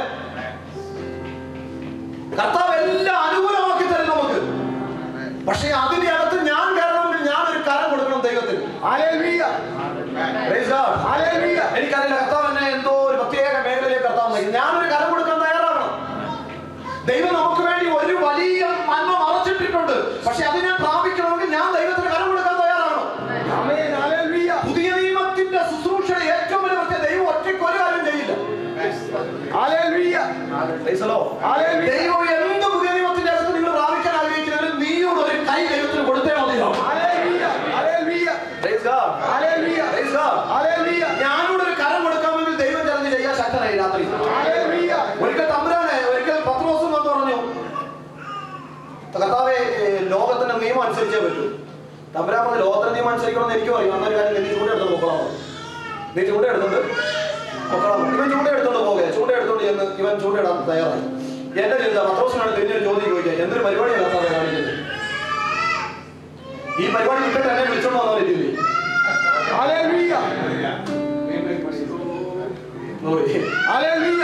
ഞാൻ എന്റെ ലൈഫിൽ ആദ്യമായിട്ട് കേട്ടോ വചനം എടുക്കാതെ ഇങ്ങനെ പ്രസംഗിച്ചിട്ടുണ്ട്. ഒരിടത്ത് ഞാൻ പ്രസംഗിച്ചിട്ടുണ്ട്. അറിയില്ല, ദൈവം എന്തോ ദൈവത്തിന് എന്തോ പദ്ധതി കൊണ്ടില്ല. ഇവിടെ വേണേ തിരിഞ്ഞൊരു ചോദ്യം ചോദിക്കാം, കർത്താവേ, ഈ പരിപാടി വിട്ടിട്ട് വരാൻ പറഞ്ഞവൻ എന്ത് തോന്നി? ഇപ്പൊ നിന്റെ ഒരു ആവശ്യം വന്ന് നിന്റെ എടുക്കാൻ പറഞ്ഞാൽ വീണ്ടും പറഞ്ഞു ആ പരിപാടിക്ക് പോക്കോളാം. പക്ഷെ എനിക്ക് ഏറ്റവും കൂടുതൽ സന്തോഷം, അവൻ ഒരു വാക്ക് പോലും തിരിഞ്ഞു ചോദിച്ചില്ല. ഒരു വാക്ക് പോലും അവൻ എന്ത് ചെയ്തില്ല, തിരിഞ്ഞു ചോദിച്ചില്ല. ഇനി പത്രോസിനെ ചോദിക്കാൻ ഒരുപാട് കാര്യങ്ങൾ കാണും തമ്പുരാനോട്. കാരണം തമ്പുരാനെക്കാട്ടിയും കൂടുതൽ കടൽ അറിയാവുന്നത് പത്രോസിന്. ഹലോ, സാഹചര്യം വെച്ച് ഞാൻ പറയുകയാണ്. തമ്പുരാനെക്കാട്ടും കൂടുതൽ കടലിനെ കുറിച്ചും കടലിന്റെ പരിപാടിയെ കുറിച്ച് അറിയാവുന്ന ആരാ?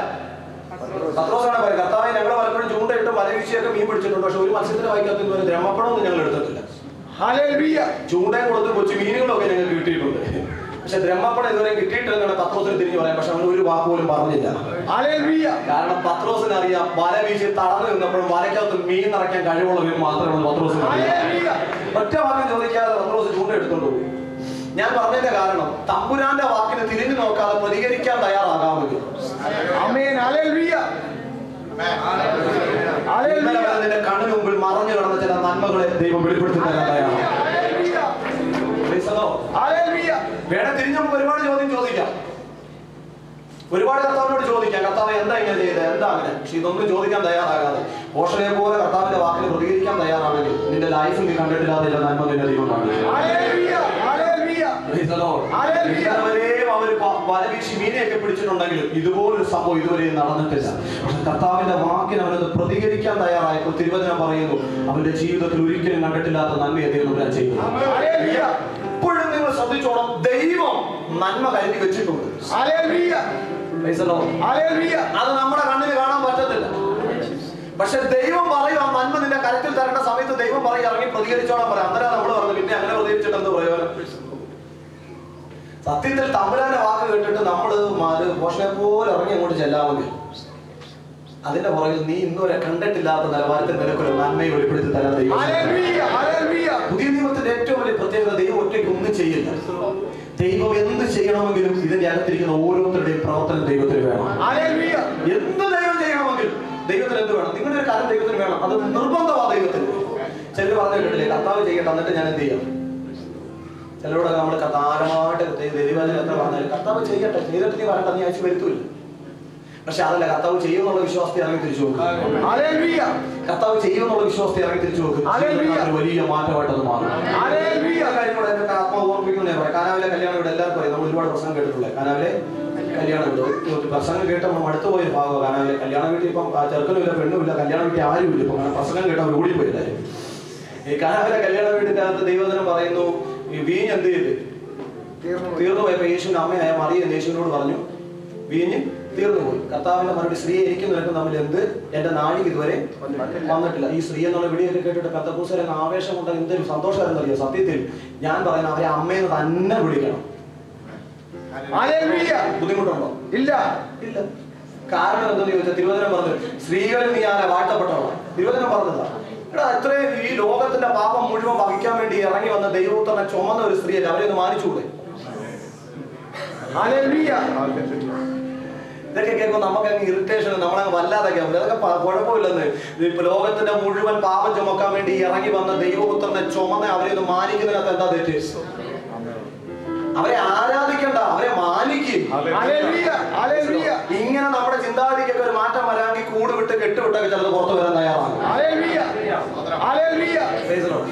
പോട്ടെ, ഞാൻ അവിടെ നിൽക്കുന്നത് സ്ത്രീ എന്ന് പറഞ്ഞ കർത്താവെ വീഞ്ഞ് തീർന്നു. തമ്പുരാനെ മറുപടി, സ്ത്രീ എന്റെ നാടി ഇതുവരെ വന്നിട്ട്. എനിക്ക് സത്യം പറഞ്ഞാൽ സ്ത്രീയോട് ബഹുമാനം തോന്നിയ ഏറ്റവും വലിയ ഭാഗമാണ്.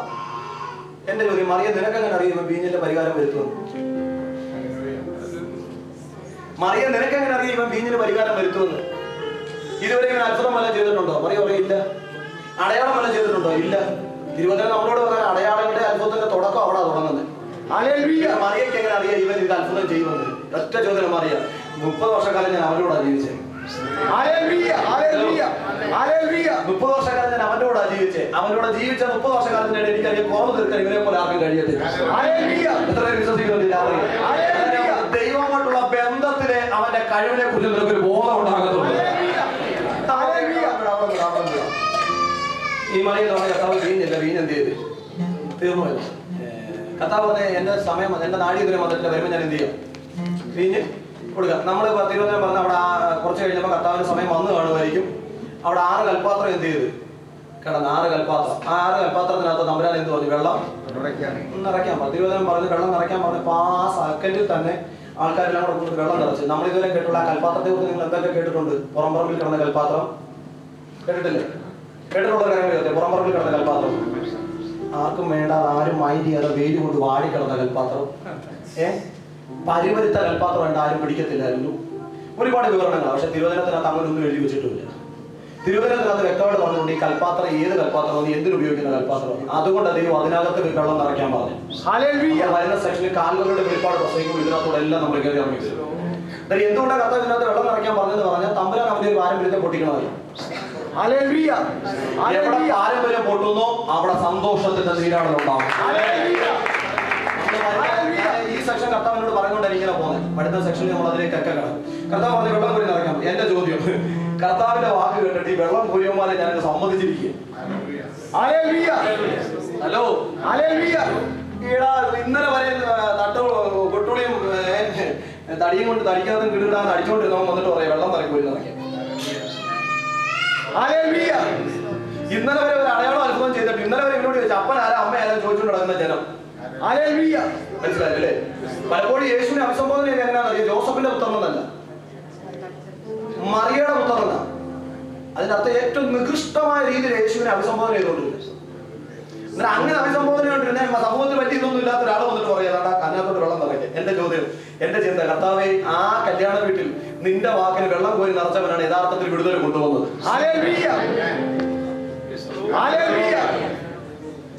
അന്ന് വരെ ഒരു അത്ഭുത യേശു ചെയ്തിട്ടില്ല.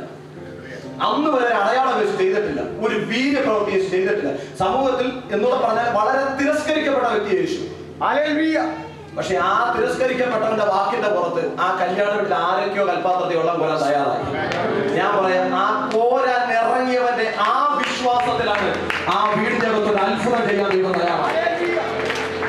ഞാൻ പറയാമെന്ന ആശയത്തിലുള്ളത്. എന്റെ ചോദ്യം, ദൈവമക്കളെ, കിണറ്റിനകത്ത് കിടന്ന പച്ചവെള്ളത്തെ വീഞ്ഞാക്കാൻ എന്റെ ദൈവത്തിന് അറിയാമെങ്കിൽ ഇവർ കോരിയില്ലെങ്കിൽ പച്ചവെള്ളത്തിന് വേണ്ടി വെച്ചില്ല. തമ്പുരാൻ ഒരു കാര്യം ഉറപ്പാ, ആ വീട്ടിൽ ചെന്നപ്പോഴേ തമ്പുരാൻ അറിയാം ഇവിടെ ഒരു കുറവ്, അവിടെ എന്റെ ആവശ്യം വരും, അത് ഉറപ്പാ. തമ്പുരാൻ അറിയാം. ഇതെല്ലാം അറിഞ്ഞ് തമ്പുരാൻ മുന്നേ എല്ലാം പ്ലാൻ ചെയ്ത പദ്ധതികളെല്ലാം പ്ലാൻ ചെയ്ത കർത്താവ് ഇറങ്ങുന്നത്. ഇനി എന്തുകൊണ്ട് ഗലീലെ കാനാനിൽ തന്നെ ആദ്യത്തെ അടയാള അത്ഭുതം ചെയ്താൽ ചോദിച്ചാൽ എനിക്ക് ഒരുപാട് കാര്യങ്ങളുണ്ട്. കാര്യം വേറെ എങ്ങും ചെയ്ത് ഇവിടെ തന്നെ എന്തുകൊണ്ട് ചെയ്തു, ഗലീലെ തന്നെ എന്തുകൊണ്ട് ദൈവം. അല്ലെങ്കിൽ ഒറ്റ വാക്കുകൊണ്ട് സമുദ്രത്തിന്റെ അടിത്തട്ടിൽ കിടന്ന മത്സ്യത്തിന്റെ വായ്ക്കകത്ത് ബ്രഹ്മപ്പണം കരുതാൻ കഴിവുള്ളവന് ഇവർ കോരിയില്ലെങ്കിൽ വെള്ളം വേണ്ടി വരത്തില്ല. അവന്റെ ഒറ്റ വാക്ക് മതി, കിണറൊക്കെ പമ്പ് വെച്ച് അടിക്കുന്ന പോലെ വെള്ളം വേണ്ടി വരും. പക്ഷെ തമ്പുരാൻ പറഞ്ഞു ഞാൻ ചെയ്യില്ല, ഇവിടെ വീഞ്ഞ് വേണമെങ്കിൽ നീ പോരാൻ തയ്യാറാണ്. ഹലോ, ഞാനിത് ശാന്തമായിട്ട് പറഞ്ഞു, നിങ്ങൾക്ക് മനസ്സിലാകുന്നുണ്ടാവും. വീടിന്റെ അകത്തെ കുറവ് മാറണോ? ഇതുവരെ കഴിച്ചിട്ടില്ലാത്ത വീഞ്ഞ് നീ കുടിക്കണോ? ഇതുവരെ അനുഭവിച്ചിട്ടില്ലാത്ത രുചി നിനക്ക് വേണോ? നീ ഒന്ന് പോരാൻ ഇറങ്ങി.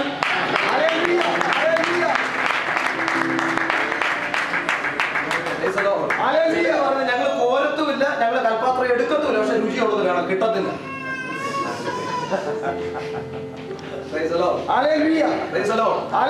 ചിലര് കോരാനും തയ്യാറല്ല, പാത്രം എടുക്കാനും തയ്യാറല്ല, പക്ഷെ എന്ത് വേണം? കുടിക്കണം, കിട്ടത്തില്ല. പുതിയ നിയമത്തിന്റെ അകത്ത് രുചിയുള്ളത് തരാൻ ദൈവശക്തന, തരത്തില്ലെന്നല്ല, തരാൻ ദൈവശക്തന. രുചിയുള്ളത് ഇന്ന് വരെ ആർക്കും ലഭിച്ചിട്ടില്ലാത്ത നിനക്ക് തരാൻ ദൈവം തയ്യാറാണ്. പക്ഷെ ഒറ്റ കാര്യം, അവന്റെ വാക്കിന് നീ കോരാൻ തയ്യാറാകും. കോരാൻ തയ്യാറാവുക എന്ന് പറഞ്ഞാൽ ചിലപ്പോൾ നാട്ടുകാർ മൊത്തം നിന്നെ കളിയാക്കിയെന്നിരിക്കും. മനസ്സിലാവുന്നത്? ഈ കോരാൻ തയ്യാറാവുക എന്ന് പറഞ്ഞാൽ ചിലപ്പോൾ നീ അവന്റെ വാക്കായിട്ട് വെള്ളം കോരുന്നതാണെന്ന് കൂടേക്കുന്ന പറഞ്ഞു നമ്മൾ വെള്ളം കോരുന്നു പറയും. മനസ്സിലാവുന്ന ദൈവമൊക്കെ ഞാൻ പറഞ്ഞ ആശയം. ഇന്നലെ വരെ അടയാള അത്ഭുതം ഒന്നും ചെയ്തിട്ടില്ല, ഇന്നലെ വരെ വീര്യപ്രവർത്തനം ഒന്നും ചെയ്തിട്ടില്ല. അവന്റെ വാക്ക് കേട്ടിട്ട് നീ വെള്ളം കോരി നോക്കും, നാട്ടുകാർ മൊത്തം നിന്നെ കളിയാക്കും. പക്ഷെ നീ വെള്ളം കോരി നിറച്ചു കൊടുക്കും, പരിപാടി അവൻ നടത്തി കളിച്ചു. വിശ്വസിക്കുന്നുണ്ട് ഈ രാത്രി. പലരും ഇതിന്റെ അകത്തിരിക്കുന്ന പലരും അവന്റെ വാക്ക് കേട്ടിട്ട് വെള്ളം കോരി നാട്ടുകാർ മൊത്തം വഴി ദൂഷ്യം കേട്ടതല്ലേ ഇതിനകത്തിരിക്കുന്നത്. പക്ഷെ വെള്ളം നിറച്ചു കഴിഞ്ഞപ്പോഴാണ് നാട്ടുകാർക്ക് മനസ്സിലായത്, എടാ നിറവിന്റെ മേൽ മാറ്റം വരുത്തുന്ന ഒരു ദൈവം. വിശ്വസിക്കുന്നു. പരിശുദ്ധാത്മാവ് ഈ രാത്രി വളരെ ശക്തമായിട്ട് പറയുന്നു, നീ കോരാൻ തയ്യാറായിക്കോ, നീ കോരാൻ തയ്യാറായിക്കോ, ചില മാറ്റം വരുത്തുന്ന ദൈവം.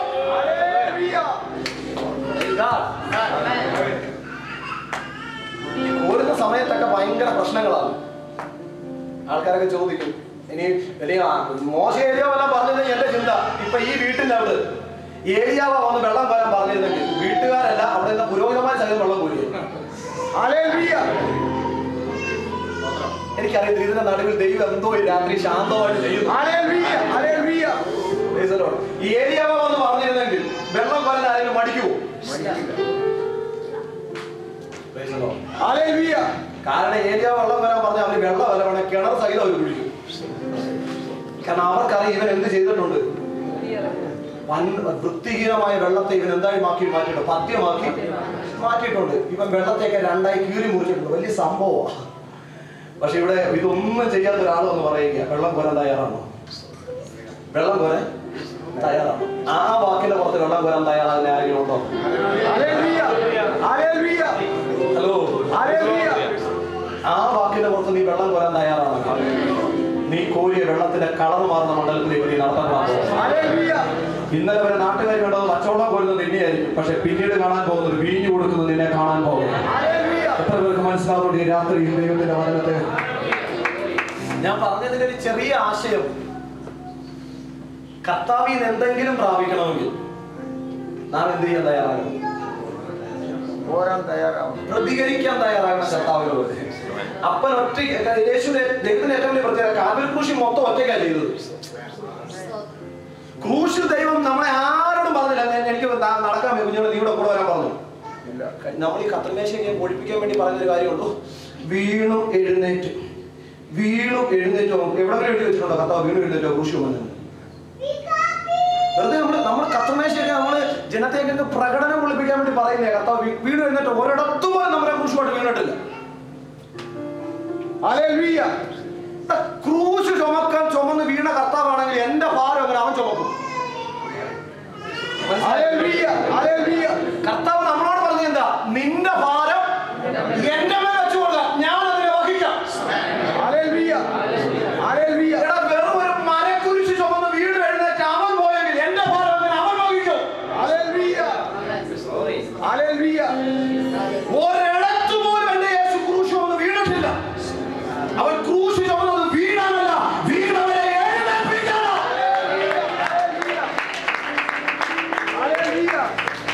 എന്ന് ലോജിക്കായിട്ട് ചിന്തിക്കുന്ന മക്കളെ, ഒരു മരക്കുരിശ് ചുമന്ന് അവൻ വീണ് എഴുന്നേറ്റും പോയതെങ്കിൽ എന്റെ ഭാരം അവൻ ചുമക്കും. ഹലോ, ഒരിടത്തും എന്റെ യേശു ക്രൂശ് ചുമന്ന് വീണിട്ടില്ല. അവൻ ഒറ്റയ്ക്ക് ക്രൂശ് ചുമന്ന് അവൻ ഗോൽഗോഥ വരെ കയറിയത്. പിന്നെ കുറേനക്കാരനായ ശീമോന്റെ മേൽ നിർബന്ധം ചെലുത്തി അവൻ ക്രൂശ് ചുമപ്പിച്ചത്. ഹലോ, യേശു പറഞ്ഞിട്ടല്ല ക്രൂശ് ചുമപ്പിച്ചത്, അവനെ നിർബന്ധം ചെലുത്തി ക്രൂശ് ചുമപ്പിച്ചതാണ്. കാരണം അവന്റെ കുടുംബത്തെ മാനിക്കണമെന്നുള്ളത് ദൈവത്തിന്റെ പദ്ധതിയായതുകൊണ്ട്.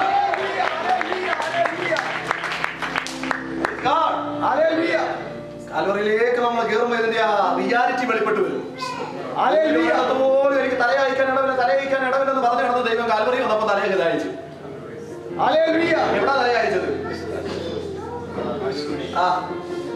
പറഞ്ഞ എനിക്ക് ഭയങ്കര സന്തോഷമൊക്കെ കേട്ടു. കർത്താവ് ജീവിതത്തിൽ നമ്മൾ മനുഷ്യത്വത്തിന് തലയക്കാനല്ലേ, കൊന്നരി കൂടിയും ആകാശത്തിന്റെ പുറകെ കൂടുതൽ മനുഷ്യത്വത്തിന് തലയക്കാൻ. പക്ഷെ ക്രൂശി വന്നപ്പോ എനിക്ക് നിരാശ. എവിടെ തലയച്ചത്? ക്രൂശി തലയച്ചതില്ല, സ്വന്തം തോളിൽ തലയച്ചു. കാൽവരി ക്രൂശി വന്നപ്പോ അവന് തലയക്കാൻ തോള് കിട്ടി. മനസ്സിലായില്ല? ക്രൂശി വന്നപ്പോ അവന് തലയക്കാൻ തോള് കിട്ടിയില്ല. തോളെന്ന് പറഞ്ഞ സഭയാണ്. ക്രൂശി സഭ പുറത്ത് വന്നത്. വരുന്ന ദിനങ്ങൾ അതിലേക്ക് നമുക്ക് കയറിപ്പോകാം. ഞാൻ പറഞ്ഞു മനസ്സിലാവുന്നുണ്ടോ? എന്നിട്ട് കർത്താവ് വീട് എടുത്തൊന്നുമല്ല. കർത്താവ് എന്ത് ചെയ്തേ? ക്രൂശ് വരെ കർത്താവ് സകലത് ഒറ്റയ്ക്കാണ് ചെയ്തു തീർത്തേ. പക്ഷെ ക്രൂശ് വിട്ടറിഞ്ഞു അവരാ പറഞ്ഞു ഇനി എന്തോ ചെയ്യണം, നീ വേണം കൂടെ. ക്രൂശ് വരെ ദൈവം ഒറ്റയ്ക്കെല്ലാം ചെയ്തു. കാരണം ക്രൂശ് വരെ ദൈവത്തോട് എനിക്ക് സഹകരിക്കാൻ ബുദ്ധിമുട്ടാണ്. മനസ്സിലായില്ല? അവിടെ വരെയും വേർപാടിനെ നടിച്ചു വരെ ഇടിഞ്ഞിട്ടില്ലായിരുന്നു. പിതാവ് ഞാനും തമ്മിലുള്ള ബന്ധത്തിന്റെ വിച്ഛേദം മാറിയിട്ടില്ലായിരുന്നു. ക്രൂശിൽ അവൻ സകലതും ചെയ്തു തീർത്തു കഴിഞ്ഞപ്പോൾ ഡയറക്റ്റ് അവനുമായിട്ട് ബന്ധപ്പെടാൻ സകല വേർപാടിനെ നടിച്ചു തന്നെ അവൻ ഇടിച്ചു. ക്രൂശ് മുതൽ ഒറ്റയ്ക്കൊന്നും ചെയ്യില്ല. ക്രൂശ് മുതൽ ദൈവം എന്തെങ്കിലും ചെയ്യണമെന്ന് ഞാനും കൂടെ ഇറങ്ങണം. കാരണം ദൈവത്തിലൂടെ ഇറങ്ങി നടക്കാൻ എനിക്ക് അവസരം ഞങ്ങളുടെ വേർപാടിന് നടിച്ചു വരെ നമ്മളെ വെട്ടിക്കോളും. മനസ്സിലാകുന്ന ദൈവമൊക്കെ ഞാൻ പറഞ്ഞ ക്രൂശ് വരെ സകലം ആരാ ചെയ്തേ? കർത്താവ് ഒറ്റയ്ക്ക് ചെയ്തു. ക്രൂശ് കഴിഞ്ഞപ്പോൾ നമ്മൾ ഒറ്റയ്ക്കുള്ള പരിപാടി തീർന്നു. കാരണം ഒറ്റയ്ക്ക് ചെയ്യേണ്ടതെല്ലാം ഞാൻ ചെയ്തു തീർത്തു. ഇനി നമ്മൾ എന്നോട് സഹകരിച്ചാൽ പരിപാടി നടക്കും. അതുകൊണ്ട് ഞാൻ പറഞ്ഞത്, എന്തെങ്കിലും നന്മ പുതിയ നിയമത്തിന്റെ അകത്ത് പ്രാപിക്കണമെങ്കിൽ നീ ദൈവത്തോട് സഹകരിക്കാൻ തയ്യാറാണ്. ദൈവത്തോട് സഹകരിക്കാൻ എന്ത് ചെയ്യണം? ഈ കല്യാണ വീട്ടിൽ നിങ്ങൾ ചിന്തിച്ചേ, റിയലായിട്ട് പറയുകയാണെങ്കിൽ ഈ 6 കൽപ്പാത്രത്തിൽ ഇടം വരെ എത്ര പേരാണെന്ന് എഴുതിയിട്ടുണ്ടോ? ഇല്ല. പക്ഷെ എനിക്ക് ഒരു കാര്യം ഉറപ്പാ, അവര് കള്ളം കോരാൻ തയ്യാറായതാണ് ആ വീട്ടിനകത്ത് ദൈവം ഒരു അത്ഭുതം ചെയ്യാൻ തയ്യാറാണ്. നീ ഈ രാത്രിയിൽ എന്റെ ശബ്ദം കേൾക്കുന്ന ആരെങ്കിലും ഇതിനകത്തുണ്ടെങ്കിൽ നീ തമ്പുരാന്റെ വാക്കിൽ വെള്ളം കോരിക്കും. പക്ഷെ നിന്നെ നോക്കി കുടുംബക്കാർ പറയും മണ്ടത്തരവാ കാണിക്കുന്നത്, നിന്നെ നോക്കി ദേശക്കാർ പറയും മണ്ടത്തരവാ കാണിക്കുന്നത്. പക്ഷെ നീ വെള്ളം കോരി തീരുന്ന ഒരു സമയമുണ്ട്. ഹലോ, അതുവരെയും ചിലപ്പോ നീ പഴിയും ദുഷിയൊക്കെ കേൾക്കേണ്ടതായിട്ട് വരും, അതുവരെയും നിനക്ക് നിന്ന കേൾക്കേണ്ടതായിട്ട് വരും കുഞ്ഞേ. പക്ഷെ നീ അവന്റെ വാക്കിന് നീ വെള്ളം കോരി തീരുന്ന ഒരു സെക്കൻഡ് ഉണ്ട്. ആ സെക്കൻഡിൽ നഷ്ടപ്പെട്ട മഹത്വം ആ വീടിന്റെ അകത്ത് മടങ്ങി വരാൻ കാരണക്കാരനായി നിന്നെ അതിന്റെ ഭാഗമാക്കി മാറ്റും.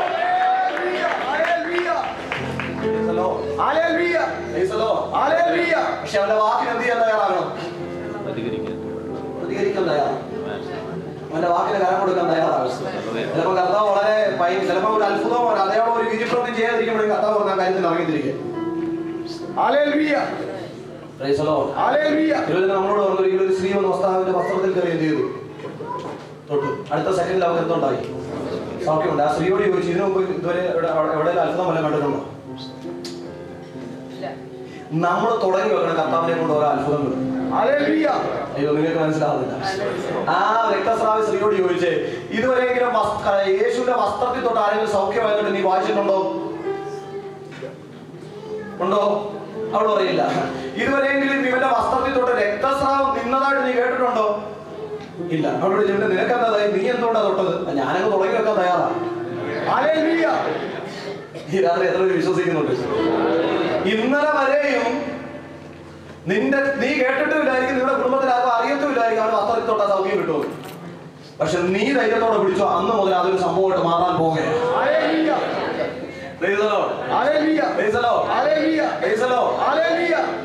എനിക്ക് ഭയങ്കര ഇഷ്ടമാണ് സ്ത്രീയെ. ഞാൻ സ്ത്രീയൊക്കെ നോക്കുമ്പോൾ ഞാൻ വലിയ കഥകളും ഭയങ്കര കാര്യങ്ങളിലൂടെയൊക്കെ ഞാൻ കടന്നു പോകുന്നത്. കാരണം അതുവരെയും വസ്ത്രത്തിൽ തൊട്ടൊരു സൗഖ്യം നടന്നിട്ടില്ല. അതുവരെയും തൊങ്ങലി പിടിച്ച് ആരും സൗഖ്യം ആയിട്ടുമില്ല. അതിനു മുന്നേ വരെയും കർത്താവ് ചേർകൊണ്ടും വാക്കുകൊണ്ടും പ്രവൃത്തി കൊണ്ടൊക്കെ പലരും എന്ത് ചെയ്തിട്ടുണ്ട്? സൗഖ്യമാക്കിയിട്ടുണ്ട്. പക്ഷെ അവള് പറഞ്ഞു, ചേറുകൊണ്ടും വാക്കുകൊണ്ടും പ്രവൃത്തി കൊണ്ടൊക്കെ സൗഖ്യമാക്കിയിട്ടുണ്ട്, ഞാൻ കേട്ടിട്ടുണ്ട്. പക്ഷെ എനിക്കൊരു കാര്യം, ഇപ്പൊ അവന്റെ ചേറുകൊണ്ടും വാക്കുകൊണ്ടും പ്രവൃത്തി കൊണ്ടും സൗഖ്യമാക്കുന്ന സമയമൊന്നുമില്ല. കാരണം അവൻ ചേറുകൊണ്ട് തന്നെ സൗഖ്യമാക്കുന്നത് നാട്ടുകാർ കല്ലെറിഞ്ഞ് എന്നെ കൊല്ലും. മനസ്സിലാവുന്നത്? ചേറുകൊണ്ട് അവൻ സൗഖ്യമാക്കുന്നത് നോക്കി നിന്നാ ഇവിടെ പുറത്താക്കപ്പെട്ടുള്ള ആൾക്കാർ മൊത്തം എന്ത് ചെയ്യാം അറിയാം? അടുത്ത സെക്കൻഡ് ഞാൻ ചാവും. അവള് അവൻ കരം വെച്ച വാക്ക് ഒന്നിനും സമയമില്ല, എങ്ങനെയെങ്കിലും ഒന്ന് തൊട്ട് സൗഖ്യമാവും. എങ്ങനെയെങ്കിലും ഒന്ന് തൊട്ട് എന്ത് ചെയ്യണം? സൗഖ്യമാവണം. ഞാൻ എന്റെ തമ്പുരാനോട് എന്റെ ഏറ്റവും വലിയ ആ സ്ത്രീകളോട് ഏറ്റവും വലിയ സന്തോഷം, മതി കുഞ്ഞ് നീയായിട്ട് എന്തോ വസ്ത്രത്തിൽ ഒരു സൗഖ്യത്തെ തുടങ്ങി വെച്ചത്. അങ്ങനെ ഇന്നലെ വരെ ഡോക്ടർ പറഞ്ഞില്ലേ പല ബുദ്ധിമുട്ടാന്ന് പറഞ്ഞില്ലേ? ആത്മാവിൽ ഞാനൊരു ദൂത് പറയട്ടെ, തുടങ്ങി വെച്ചു, ഇതൊരു തുടക്കമാണ്. വിശ്വസിക്കുന്ന എത്ര പേര് ഇന്നലെ അറിവുണ്ട്? ഇന്നലെ വരെ ഡോക്ടർമാർ നിന്നോട് പറഞ്ഞാണ് ഇത് മാറത്തില്ല, ഗുളിക കൊണ്ട് മാറത്തുള്ളത്. അത് ഡോക്ടറിന്റെ അറിവാണ്. ഈ രാത്രി നീ അതിനൊരു മാറ്റം വരുത്തണം.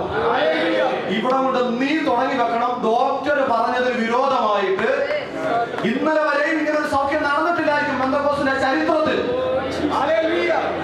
ഹലോ, ഇന്നലെ വരെ ഇങ്ങനെ ഒരു വിടുതൽ പെന്തക്കോസ്തിന്റെ ചരിത്രത്തിൽ നടന്നിട്ടില്ലായിരിക്കാം. പക്ഷെ നിനക്ക് വിശ്വാസമുണ്ടെങ്കിൽ ഈ രാത്രിയിൽ പുതുതായി ഒന്ന് ചെയ്യുക. ഈ രാത്രി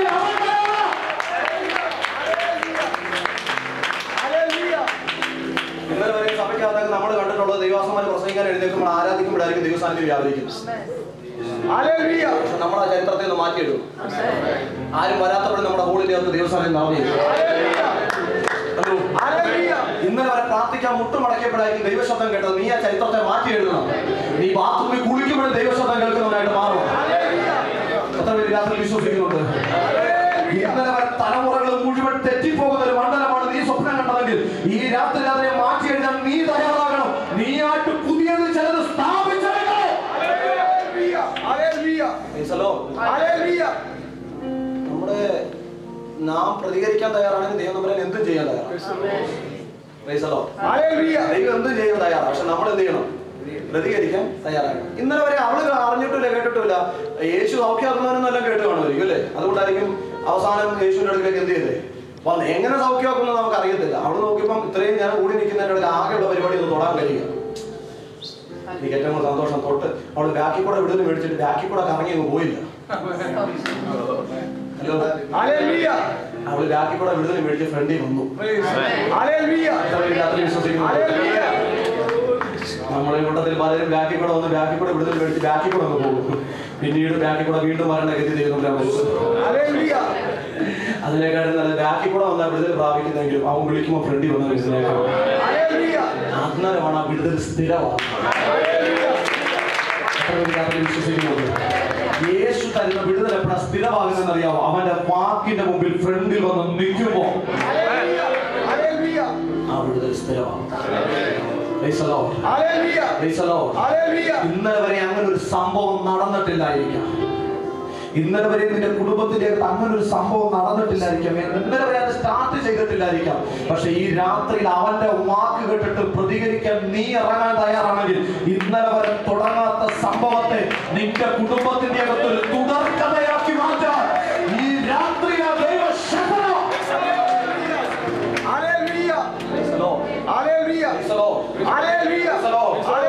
കഴിഞ്ഞ ദിവസം വരെയും ഒരു ചത്തിന്റെ അകത്തും ഒരു യൗവനക്കാരൻ എഴുന്നേറ്റ് പ്രവചിച്ചിട്ടില്ലായിരിക്കാം. ഈ രാത്രിയിൽ നമ്മുടെ ദൈവശബ്ദത്തിൽ പ്രതികരിക്കാൻ തയ്യാറാണെങ്കിൽ അതിനൊരു തുടർമാന കഥയായിട്ട് മാറാൻ പോകും. എത്ര പേര് രാത്രിയിൽ വിശ്വസിക്കുന്നുണ്ട്? എത്ര പേര് രാത്രിയിൽ വിശ്വസിക്കുന്നുണ്ട്? കോടതിയുടെ അകത്ത് ജഡ്ജി വിധി പറയുമ്പോൾ നടക്കുന്നത് പോലെ അല്ല ഞാനിവിടെ വിളിച്ചു പറയുന്നത്. ജഡ്ജിയുടെ വിധിക്കും മുകളിൽ എഴുന്നേറ്റ് വിധി പറയാൻ കഴിയുന്ന ദൈവത്തെ കുറിച്ചായി രാത്രിയിൽ ഞാൻ വിളിച്ചു പറയുന്നത്.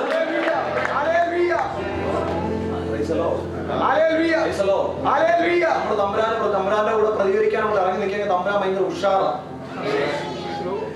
ദൈവം ഒന്ന് പ്രവർത്തിക്കാൻ തയ്യാറായിട്ട് നിൽക്കുകയാണ്. ഇവിടെ ദൈവത്തിന്റെ ഏറ്റവും വലിയ പ്രശ്നം കർത്താവിന്റെ കൂടെ ആരുമില്ല. അവസ്ഥ നിങ്ങൾ ചിന്തിച്ചു നോക്കുക. കാൽവറി ക്രൂശ് വരെ ഒറ്റയ്ക്ക് എല്ലാം ചുമന്നതും വഹിച്ചതും. ഗതശമനത്തോടത്തിൽ കയറിപ്പം പറഞ്ഞു, കുഞ്ഞുങ്ങളെ എന്റെ കൂടെ ഇച്ചിരി നേരം പ്രാർത്ഥിക്കണേന്ന് പറഞ്ഞു. അവരോ പോലും പ്രാർത്ഥിച്ചില്ല. ഞാൻ ചിന്തിക്കുക പത്രോസൊക്കെ എന്തിനാ ഉറങ്ങി? എന്റെ ചിന്ത തമ്പുരാൻ ഉറക്കിച്ചതാ. മനസ്സിലാ അല്ലെങ്കിൽ ഗതശമനത്തോട്ടം വിട്ട് പുറത്തോട്ട് ഇറങ്ങിയപ്പോ പത്രോസ് പറഞ്ഞേനെ വേണ്ടേ, ഏറ്റവും നീ ബുദ്ധിമുട്ടിയ സമയം ഞങ്ങളെ കൂടെ പ്രാർത്ഥന ഞാൻ നിന്നെ ബലപ്പെടുത്തിയത്.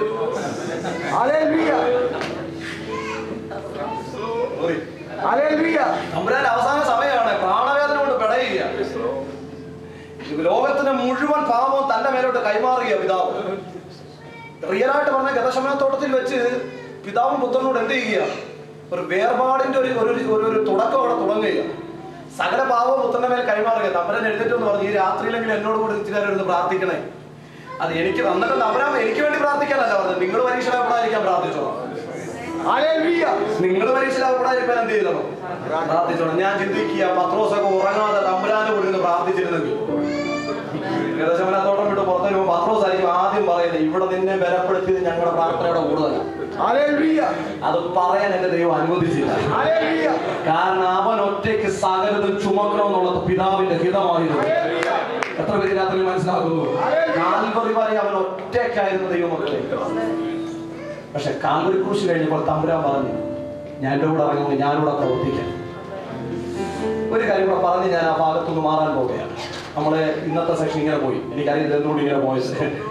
ഒരിക്കൽ ഈ ലാസറിന്റെ കല്ലറയുടെ മുമ്പിലോട്ട് യേശു ഒരു കുറച്ച് ദിവസം കഴിഞ്ഞിട്ട് ഇറങ്ങി വന്ന് യേശു നിൽക്കുക. നിന്നിട്ട് യേശുവിന്റെ മറുപടി, കല്ലുരുട്ടി മാറ്റാൻ ഞാൻ പുറത്തു കൊണ്ടുവരാം. കല്ലുരുട്ടി മാറ്റാൻ ഞാൻ എന്ത് ചെയ്യാം? പുറത്ത് കൊണ്ടുവരാം. എന്റെ ചോദ്യം, കല്ലുരുട്ടി മാറ്റുന്നതാണോ പ്രയാസം, അതോ മരിച്ചു കിടക്കുന്നത് ഉയർത്തുന്നതാണോ? കല്ലുരുട്ടി മാറ്റുന്നതാണോ പ്രയാസം, മരിച്ചു കിടക്കുന്നവനെ ഉയർത്തുന്നതാണോ? ഏതാ പ്രയാസം? മരിച്ചവനെ. തമ്പുരാന്റെ മറുപടി എത്രയേ ഉള്ളൂ, മരിച്ചവനെ ഞാൻ ഉയർത്തിക്കോളാം, കല്ല് നീ മാറ്റാവോ? ഹലോ, തമ്പുരാന്റെ ഒരു പ്രത്യേകതയാണ്. തമ്പുരാന്റെ മറുപടി, ഈ പ്രയാസമുള്ള കാര്യം ഞാൻ ചെയ്യാം, പ്രയാസമില്ലാതെ നീ ചെയ്യണം. മരിച്ചു കിടക്കുന്നവനെ പുറത്ത്, എന്നെക്കാട്ടും എനിക്ക് ഏറ്റവും വലിയ സന്തോഷം, മരിച്ചു കിടക്കുന്നവനെ പുറത്തുകൊണ്ടൊരു തമ്പുരാൻ പറഞ്ഞു, കെട്ടൊക്കെ എന്ത് ചെയ്യണം? എന്തോ പരിപാടി ദൈവം കാണിക്കണം. മരിച്ച് 4 ദിവസം നാറ്റം വെച്ച് കിടന്നവനെ അകത്തുനിന്ന് ആളും അറിയാതെ പുറത്തു കൊണ്ടുവന്നിട്ട് പറയാം അവനെ കെട്ടഴിച്ചു വിടാം. എന്റെ തമ്പുരാൻ നിനക്കാൻ ഇതൊക്കെ കഴിച്ചു വിട്ടോളൂ. തമ്പുരാൻ പറയില്ല, ഞാൻ അഴിക്കത്തില്ല. ഞാൻ മരിച്ചവനെ ഉയർപ്പിക്കാൻ ഞാൻ തയ്യാറാ. കല്ല് നീ മാറ്റണം, കെട്ടും നീ അഴിക്കണം. നമ്മുടെ കൂടെ പ്രവർത്തനം ദൈവത്തിൽ വേണമെന്ന്. ചില മരിച്ചു കിടക്കുന്നതിനെയൊക്കെ പുറത്തു കൊണ്ടുവരാൻ ദൈവം തമ്പുരാൻ തയ്യാറാ. പക്ഷെ തമ്പുരാൻ ഇന്നും കല്ലറവാതിൽ ചെന്നിരിക്കുമ്പോൾ കല്ലുരുട്ടി മാറ്റാൻ ആരെയും കാണുന്നില്ല.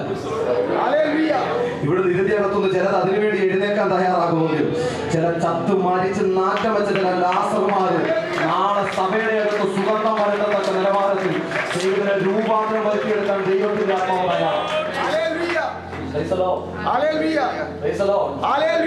ദൈവത്തോട് പ്രതികരിക്കാൻ തയ്യാറാകുന്ന ഒരു തലമുറ ഇതിന്റെ വർഗീയ എഴുന്നേറ്റ് വരും. കർത്താവ് എന്ത് പറഞ്ഞാലും അതിനെ അക്സെപ്റ്റ് ചെയ്യുന്ന ഒരു തലമുറ.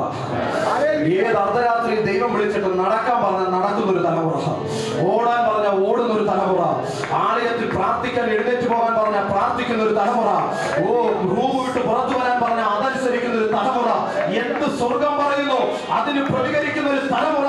ചൂണ്ട എടുത്തോണ്ട് പോകാൻ പറഞ്ഞാൽ കടലിനെ കുറിച്ച് എനിക്ക് അറിയാമെന്ന് നീ പറയരുത്, മത്സ്യത്തെ കുറിച്ച് എനിക്ക് അറിയാമെന്ന് നീ പറയരുത്. അവനാ പറഞ്ഞതെങ്കിൽ ഒരു പോഷനെ പോലെ അവന്റെ പുറകിൽ നീ ഇറങ്ങിക്കോ. ചിലത് മറന്നു കിടക്കുന്നത് പുറത്തു വരട്ടെ.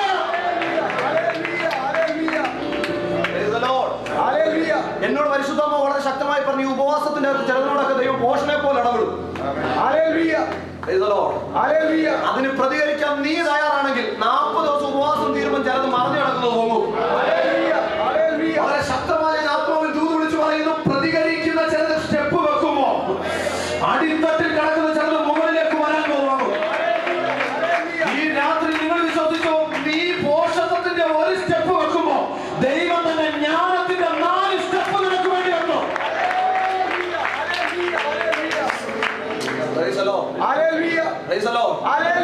വളരെ ശക്തമായിട്ട് ഈ രാത്രിയിൽ എന്നോട് ദൂത് വിളിച്ചു പറയുന്നു, ഈ ഉപവാസം 40 എണ്ണി തീർക്കുന്നതിനേക്കാൾ മുന്നേ ചിലതിന് വേണ്ടി ചിലത് പോകും. പക്ഷെ ഒറ്റ കാര്യം, അവന്റെ വാക്ക് കേട്ടിട്ട് നീ ഇറങ്ങണം. നിനക്ക് അനുകൂലമായ വാക്കൊന്നും ആയിരിക്കത്തില്ല പറയുന്നത്. എനിക്ക് ഏറ്റവും കൂടുതൽ സന്തോഷം, മത്തായിയെ വിളിച്ചിട്ട് ചൂണ്ടെടുത്തോണ്ട് പോകാൻ പറഞ്ഞ മത്തായി ധൈര്യത്തോടെ ഇറങ്ങിപ്പോയി. മനസ്സിലായ ദൈവമൊക്കെ പറഞ്ഞ കാര്യം. ഈ തമ്പുരാന്റെ പരിപാടി നോക്കിക്കോണേ. തമ്പുരാൻ ചൂണ്ടെടുത്തോണ്ട് പോകാൻ പറഞ്ഞ ആരോടാ? മത്തായിയോട് പറഞ്ഞ മത്തായിക്ക് ചൂണ്ടയെ കുറിച്ച് എന്തെങ്കിലും അറിയാവോ? മത്തായിക്ക് ഇതിനെ കുറിച്ച് അറിയാം. ചൂണ്ടയെ കുറിച്ചൊന്നും മത്തായിക്ക് അറിയത്തില്ല. ചൂണ്ടയെ കുറിച്ച് അറിയാവുന്ന ആരാ? കണ്ടോ, എപ്പോഴും ദൈവത്തിന്റെ ശബ്ദത്തെ തിരിച്ചറിയണം മാർഗം. ബുദ്ധിക്ക് വിരോധമായിട്ട് ദൈവം ഇടപെടും. നിങ്ങളുടെ ബുദ്ധിക്ക് വിരോധമായിട്ട് ദൈവം ഇടപെടും. പണം ചെലവാക്കിക്കൊണ്ടിരിക്കുന്നവനെ പണത്തിന് വേണ്ടി പറഞ്ഞു വിടത്തില്ല. മത്സ്യം പിടിച്ചോണ്ടിരിക്കുന്നവനെ തന്നെ പണത്തിന് വേണ്ടി പറഞ്ഞു വിട്ടു. ഒന്നുകൂടെ പറഞ്ഞ, കടലിനെ കുറിച്ചും മത്സ്യത്തെ കുറിച്ചും അറിയാവുന്നവനെ വിളിച്ചിട്ട് തമ്പുരാൻ പറഞ്ഞു, നിനക്ക് പോകാൻ, നീ പോകാൻ തയ്യാറാണോ? ദൂതിന്റെ പുറകിലെ ആശയം നിങ്ങൾക്ക് മനസ്സിലാവുന്നുണ്ടോ എന്ന് പറഞ്ഞാൽ, അവന് പരിചയമുള്ള സാഹചര്യം, അവൻ അറിയാവുന്ന സാഹചര്യം, അവൻ ഇതുവരെ അങ്ങനെ കണ്ടിട്ടില്ലാത്തൊരു സാഹചര്യം, ദൈവത്തിന്റെ ആത്മാവിന്റെ പ്രത്യേകത, നീ പോകാൻ തയ്യാറാണോ? മത്തായിയോട് പറഞ്ഞ എന്റെ ചോദ്യം, ഇവിടെ നിങ്ങൾ 2 കൂട്ടരിക്കാൻ ചിന്തിക്കണം. 2 പേരിരിക്കുക. 2 പേരിരിക്കുമ്പോൾ 2 പേര് 2 സാഹചര്യത്തിലാണ് ജീവിക്കുന്നത്. 2 സാഹചര്യത്തിൽ ജീവിക്കുക. ഇതിനകത്ത് ഒരു സാഹചര്യത്തിൽ ജീവിക്കുന്ന ആളോട് ആ സാഹചര്യത്തിൽ തന്നെ പുള്ളിക്ക് വിശ്വസിക്കാൻ പറ്റാത്തൊരു കാര്യത്തെ ഏൽപ്പിച്ചു വിടുക. 100 വട്ടം ചിന്തിച്ചിട്ട് പുള്ളി പോകും. എന്നാൽ വേറെ മറ്റേ ആളോട് പറഞ്ഞാൽ പുള്ളി ചിന്തിക്കുന്നില്ല, പുള്ളി ഡയറക്റ്റ് പോകണം. അതിനെക്കുറിച്ച് പുള്ളിക്ക് അറിയത്തില്ല. അതിനെക്കുറിച്ച് പുള്ളിക്ക് എന്ത് ചെയ്യത്തില്ല, അറിയത്തില്ല. ഇവിടെ തമ്പുരാൻ പത്രോസിനെ തന്നെ വിളിച്ചു ചൂണ്ട എടുത്തോണ്ട് പോകാൻ. ശരിക്കും ഏറ്റവും കൂടുതൽ സന്തോഷം, അവൻ ഒരു വാക്ക് പോലും പ്രതികരിച്ചില്ല. തമ്പുരാന്റെ വാക്കിന് അവൻ എന്ത് ചെയ്തു, അങ്ങ് ഇറങ്ങി അങ്ങ് പോയി, ഒന്നും ചോദിച്ചില്ല. എന്നതുപോലെ നിങ്ങളുടെ സാഹചര്യം ഒന്നും നോക്കാതെ ദൈവത്തിന്റെ ശബ്ദത്തിന് ഇറങ്ങാൻ തയ്യാറാണെങ്കിൽ നീ എഴുതി വെച്ചോ, ഈ ഉപവാസത്തിന്റെ അകത്ത് ചിലത് പോകും. ഈ ഉപവാസത്തിന്റെ അകത്ത് ആദ്യത്തെ സഭയോടുള്ള ദൂത് ചിലത് പൊങ്ങാൻ സമയമായിരിക്കും. ഇന്നലെ വരെ കടലിന്റെ അടിത്തട്ടിൽ മറഞ്ഞു കിടന്നത്, അടിത്തട്ടുകളിലേക്ക് മറഞ്ഞു കിടന്ന ചിലത് ഇതിൽ പൊങ്ങാൻ സമയമായിരിക്കുന്നു. തമ്പുരാന്റെ വാക്ക് കേട്ട് ഇറങ്ങിയുള്ള ഒറ്റ പ്രത്യേകത പറഞ്ഞുതരാം, അതോടെ പറഞ്ഞ് പ്രാർത്ഥിക്കാൻ പോകെ. തമ്പുരാന്റെ വാക്ക് കേട്ട് ഇറങ്ങിയിട്ട് ഒരു നന്മ കിട്ടിയ ഞാൻ മനുഷ്യന്റെ വാക്കുകൾ ഇറങ്ങി ഒരു നന്മ എനിക്ക് കിട്ടിയ എന്റെ തലമുറയ്ക്കും നാലഞ്ച് തലമുറയ്ക്ക് ഞാൻ കരുതും. പക്ഷെ തമ്പുരാൻ പറഞ്ഞിട്ട് പോയി ഒരു നന്മ കിട്ടിയാൽ അതെന്തായിരിക്കും അറിയാം? നിങ്ങൾക്ക് ആ വാക്യത്തിന് അതിനകത്ത് കിടപ്പുണ്ട്. അത് തിരുവചനം പറഞ്ഞു, എനിക്കും നിനക്കും വേണ്ടി കൊടുക്കണം. മനസ്സിലായി? ദൈവം പറഞ്ഞിട്ട് നീ ഇറങ്ങി നിനക്കൊരു നന്മ പുറത്തു വന്നാൽ ആ നന്മ നിന്റെ മാത്രം ഭാഗമാകില്ല, അത് അവന്റെയും കൂടെ ഭാഗമായിട്ട് മാറും.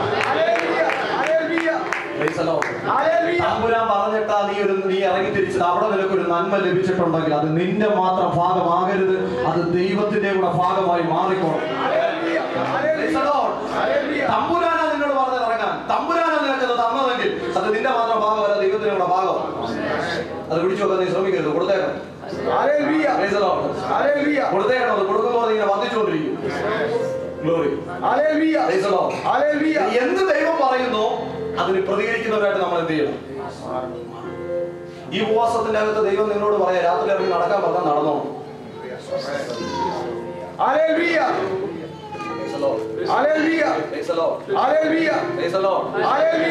എന്തിനാ ഞാൻ ഈ പ്രാരംഭത്തിൽ തുടക്കപ്പെടുന്നതെന്നറിയോ? വരുന്ന നിങ്ങൾ ഞാൻ കൊരിന്ത്യലേഖനത്തിനകത്ത് പ്രസംഗിക്കാൻ പോകും.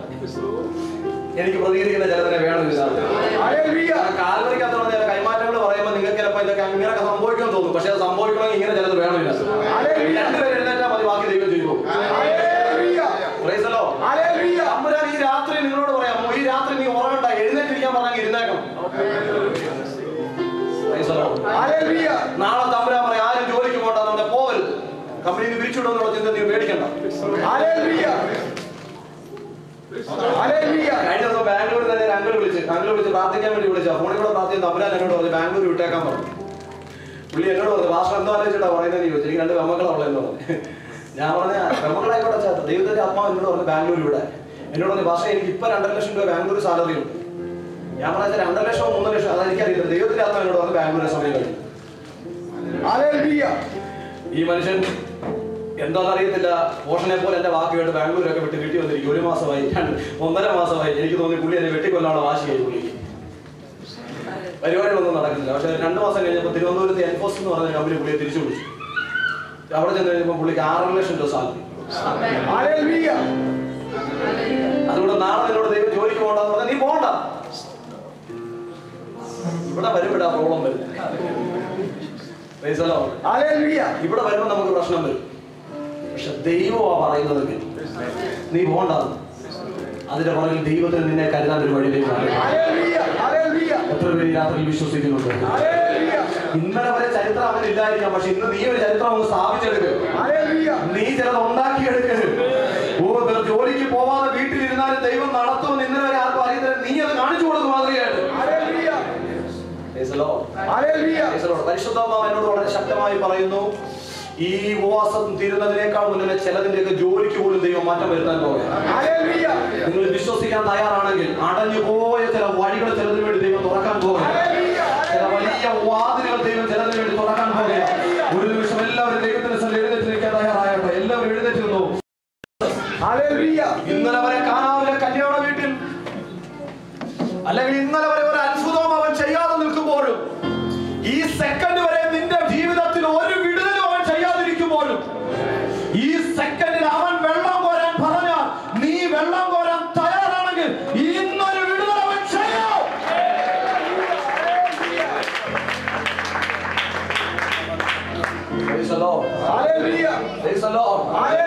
ഈ സെക്കൻഡ് വരെ നിന്റെ ജീവിതത്തിൽ ഒരു വിടുതലില്ലായിരിക്കാം. അവൻ വീട്ടിൽ ഉണ്ടായിരിക്കാം, അവൻ നിന്റെ സമൂഹത്തിൽ ഉൾപ്പെട്ടു നിന്നിരിക്കാം. ഈ സെക്കൻഡ് വരെ ഒരു വിടുതലില്ലെങ്കിലും ഈ സെക്കൻഡിൽ അവന്റെ വാക്ക് കേട്ടിട്ട് നാളെയെ കുറിച്ച് നീ നോക്കാതെ ഇന്നത്തെ അവന്റെ വാക്ക് കേട്ട് നീ ഇറങ്ങാൻ തയ്യാറാണെങ്കിൽ ഇന്നലെ വരെ കൈപ്പായിരുന്നതിന്റെ അനുഭവത്തെ മാറ്റി രസിപ്പിക്കുന്ന മണ്ഡലങ്ങളിലേക്ക് നിന്നെ നടത്താൻ ഈ രാത്രി അവൻ ഇറങ്ങി വന്നിട്ടുണ്ട്. രക്തം ജയം, രക്തം ജയം. എത്ര പേര് രാത്രി വിശ്വസിക്കുന്നു? എത്ര പേർക്ക് മനസ്സ് തുറന്ന് പറയാൻ കഴിയും, കർത്താവേ ഞങ്ങൾ അങ്ങയുടെ വാക്കിൽ പ്രതികരിക്കാൻ ഈ രാത്രിയിൽ തയ്യാറാണ്. അങ്ങ് ഇറങ്ങാൻ പറഞ്ഞാൽ ഞങ്ങൾ ഇറങ്ങും കർത്താവേ. അങ്ങ് വെള്ളം കോരാൻ പറഞ്ഞാൽ ഞങ്ങൾ കോരും കർത്താവേ. അങ്ങ് നടക്കാൻ പറഞ്ഞാൽ ഞങ്ങൾ നടക്കും കർത്താവേ. തീരുമാനമെടുക്കുന്നവർ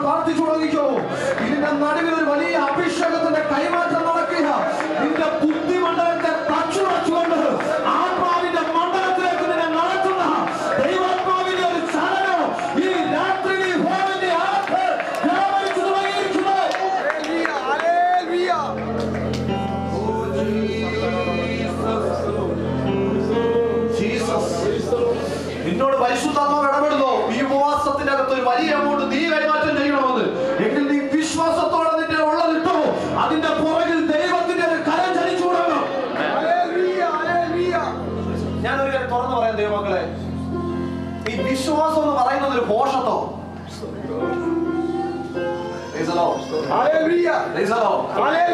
പോഷത്തോ. ഞാനിവിടെ ഒരാളെ നോക്കിയിട്ട് പറയാ അസുഖമാണോ, ഡോക്ടർ എന്താ പറഞ്ഞത്, മാറത്തില്ല. ഞാൻ പറയാം വിശ്വസിക്കാമോ, മാറുന്നു. പോഷകം 2012 വർഷത്തിന് മുമ്പ് യെരുശലേമിൽ ഒരാൾ കാൽവരി ക്രൂശിൽ മരിച്ചു. അദ്ദേഹത്തെ വിശ്വസിച്ചാൽ എന്താ? 2012 മുമ്പ് വർഷം മരിച്ച മനുഷ്യനെ വിശ്വസിച്ചാൽ രക്ഷ കിട്ടു. ജ്ഞാനികളുടെയും താർക്കികന്റെയും മനസ്സിൽ അത് പോഷത്തോ. പക്ഷെ വിശ്വസിക്കുന്നത് ദൈവത്തിന്റെ ശക്തി.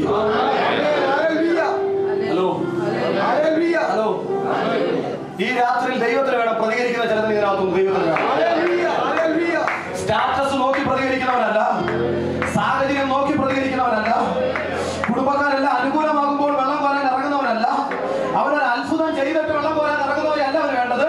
ഒരു അത്ഭുതം അവൻ ചെയ്യാതിരിക്കുമ്പോഴും ഒരു വീര്യപ്രവൃത്തി അവൻ ചെയ്യാതിരിക്കുമ്പോഴും അവന്റെ വാക്കിന് പ്രതികരിക്കുന്ന ഒരു തലമുറയാണ് വേണ്ടത്.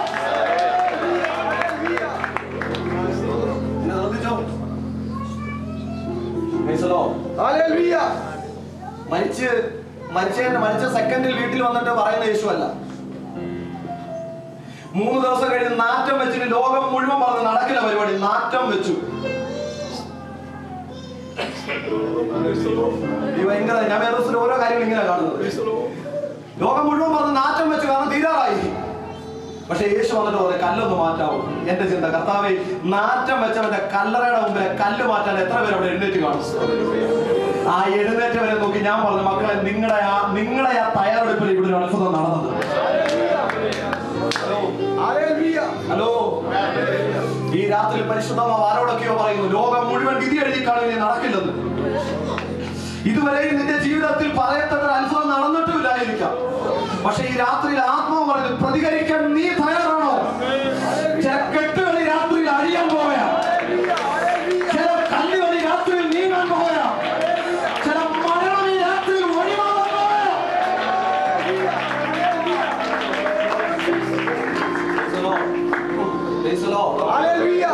വളരെ ശക്തമായി, എനിക്കറിയില്ല സമയം പോയി, വളരെ ശക്തമായി ദൂത് പറയുന്നു. ഈ രാത്രിയിൽ അവന്റെ വാക്കിന് പ്രതികരിക്കാൻ ചിലർ എഴുന്നേക്കുമെങ്കിൽ നിന്റെ ഡയാലിസിന്റെ പ്രവർത്തനത്തെ ദൈവം നമ്മളെ മാറ്റാൻ പോവുക.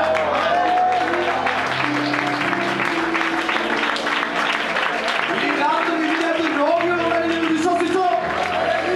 ഡോക്ടറിന്റെ വിധി എന്ന് പറയുന്ന ലോകത്തിന്റെ ജ്ഞാനമോ? പക്ഷെ ദൈവത്തിന്റെ വിധി അവന്റെ ജ്ഞാനത്തെ അഫലമാക്കുന്നത്. ആരെയും തള്ളി പറയുകയല്ല, ഡോക്ടർമാരെയൊക്കെ വിധി ലോകത്തിന്റെ ജ്ഞാനമാണ്. പക്ഷെ ദൈവത്തിന് പറയാനൊരു ദൂതുണ്ട്. അവൻ പറഞ്ഞതിന് വിരോധമായിട്ട് ദൈവത്തിന് പറയാൻ ദൂതുണ്ട്. ഞാൻ സൗഖ്യമാക്കുന്ന യഹോവേ. ഡോക്ടർ പറഞ്ഞാണ് നിന്നോട് ഡയാലിസിസ് ചെയ്ത് നീ ജീവിക്കണം. പക്ഷെ ഈ രാത്രിയിൽ ആത്മാവ് പറയുന്നു, എന്റെ പേര് ഡയാലിസിസ് ചെയ്ത് നിന്നെ ജീവിക്കണം എന്നുള്ള പേരല്ല, എന്റെ പേര്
ഡോക്ടർ പറഞ്ഞാണ് ഈ ഗുളി 6 മാസം കഴിക്കണം.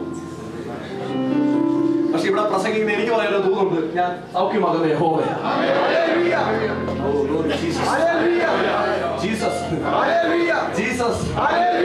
പലരും നിന്നോട് പറഞ്ഞാണ് ആ കടം കുറച്ച് നാളോടെ നിന്റെ മേൽ നീണ്ടു കിടക്കും. പക്ഷെ ഇവിടെ പ്രസംഗിക്കുന്ന ദൈവത്തിന് പറയുന്ന ദൂതുണ്ട്, കടം വെക്കുന്ന ദൈവമല്ല, അവന് നിനക്ക് ഒരുപോലെ പകർത്തു കൊടുക്കാൻ നിനക്ക് വിളവി തരുന്ന ദൈവം.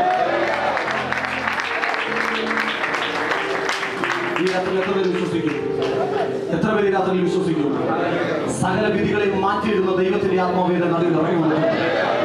നിന്റെ മേൽ ഇന്നലെ വരെ നിന്റെ മേൽ കടന്ന വിധികളെ എടുത്തു മാറ്റുന്ന ദൈവമോ, നിനക്കെതിരായിട്ട് കടന്ന രേഖകളെ മാറ്റി എഴുതുന്ന ദൈവമോ, ആത്മാവ് ഈ രാത്രിയിൽ ദൂത് വിളിച്ചു പറയുന്നു, ജനനങ്ങൾ സംഭവിക്കാൻ പോകുന്നു.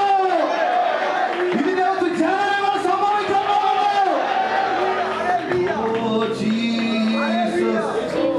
ജീസസ് പ്രതികരിക്കുന്ന ഒരു തലമുറയെ ദൈവത്തിന് വേണം.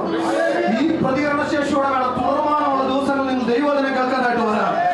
ഈ പ്രതികരണ ശക്തിയോടെ ഇപ്പോൾ നിങ്ങൾ പ്രതികരിക്കുന്ന ഇതേ മനോഭാവത്തോടെ തുടർന്നുള്ള ദിവസങ്ങൾ നിങ്ങൾ ദൈവത്തിനെ ശ്രമിക്കുമ്പോൾ നിങ്ങൾ അറിയാവുന്ന നിങ്ങളുടെ ജീവിതത്തിന്റെ അകത്ത് മറഞ്ഞു കിടന്ന ചിലത് ആത്മാവ് വെളിപ്പെടുത്തി തരുന്ന നിലവിലാക്കി മാറ്റാൻ പോവുകയാണ്.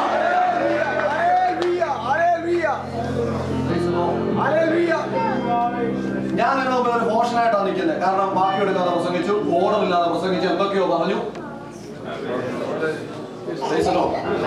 പക്ഷെ ഞാനൊരു കാര്യം വിളിച്ചു പറയാം, ഈ രാത്രിയിൽ അവന്റെ വാക്കിൽ പ്രതികരിക്കാൻ ആരെങ്കിലും ഉണ്ടോ?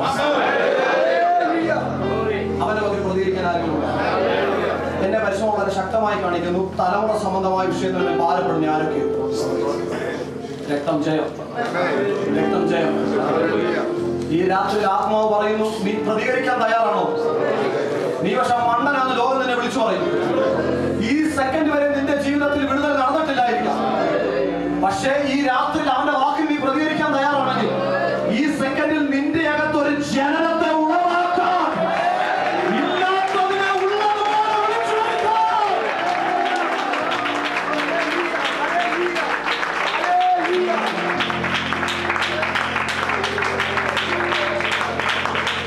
പരിശുദ്ധന്മാരോട് ശക്തമായി പറയുന്നു, ഞാൻ സമയം പോയി.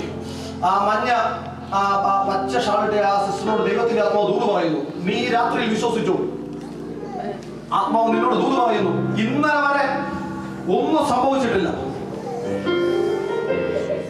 ഓ രക്തം ക്ഷയം, രക്തം. എല്ലാവരും കണ്ണടച്ച് പ്രാർത്ഥിച്ചു, എല്ലാവരും കണ്ണടച്ച് പ്രാർത്ഥിച്ചു.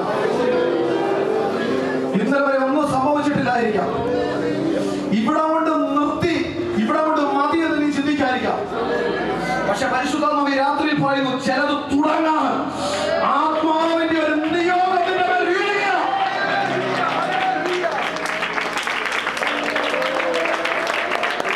എവിടാണോ തളർന്നു പോയത്, എവിടാണോ തകർന്നത്, അവിടെ വീണ്ടും ഒരു പണി നടത്താൻ ഈ രാത്രി നിനക്ക് വേണ്ടി ആത്മാവ് ഇറങ്ങുക. ഇല്ലാത്തതിനെ ഉള്ളതുപോലെ വിളിച്ചു വരുത്തുന്ന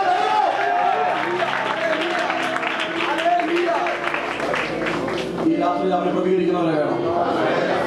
ഈ രാത്രിയിൽ അവരുടെ വാക്കിന് എന്ത് പറഞ്ഞാലും അതിന് പ്രതികരിക്കുന്നവരെ അവർ വേണം. അതിന് പിന്നിൽ അവരെന്തോ നിങ്ങൾക്ക് വേണ്ടി ചെയ്യാനുണ്ട്. ഒരു നിമിഷം എല്ലാവരും കണ്ണുകളടച്ച് നമുക്ക് ഒരു നിമിഷം പ്രാർത്ഥിക്കാം. എല്ലാവരും കണ്ണുകളടച്ചോട്ടെ. ഒരു നിമിഷം എല്ലാവരും പ്രാർത്ഥിച്ചോട്ടെ. കർത്താവേ, ഞങ്ങൾ ഈ ദിനങ്ങളിൽ പ്രതികരിക്കാൻ തയ്യാറാണ്. കർത്താവേ, അടയാളം കണ്ടിട്ട് പ്രതികരിക്കുന്നവരല്ല, അത്ഭുതം കണ്ടിട്ട് പ്രതികരിക്കുന്നവരല്ല. ഒരടയാളം നീ ചെയ്യാതിരിക്കുമ്പോഴും നിന്റെ വാക്കിന് വലയിറക്കാൻ എല്ലാവരും പ്രാർത്ഥിച്ചു തുടങ്ങിയാട്ടെ.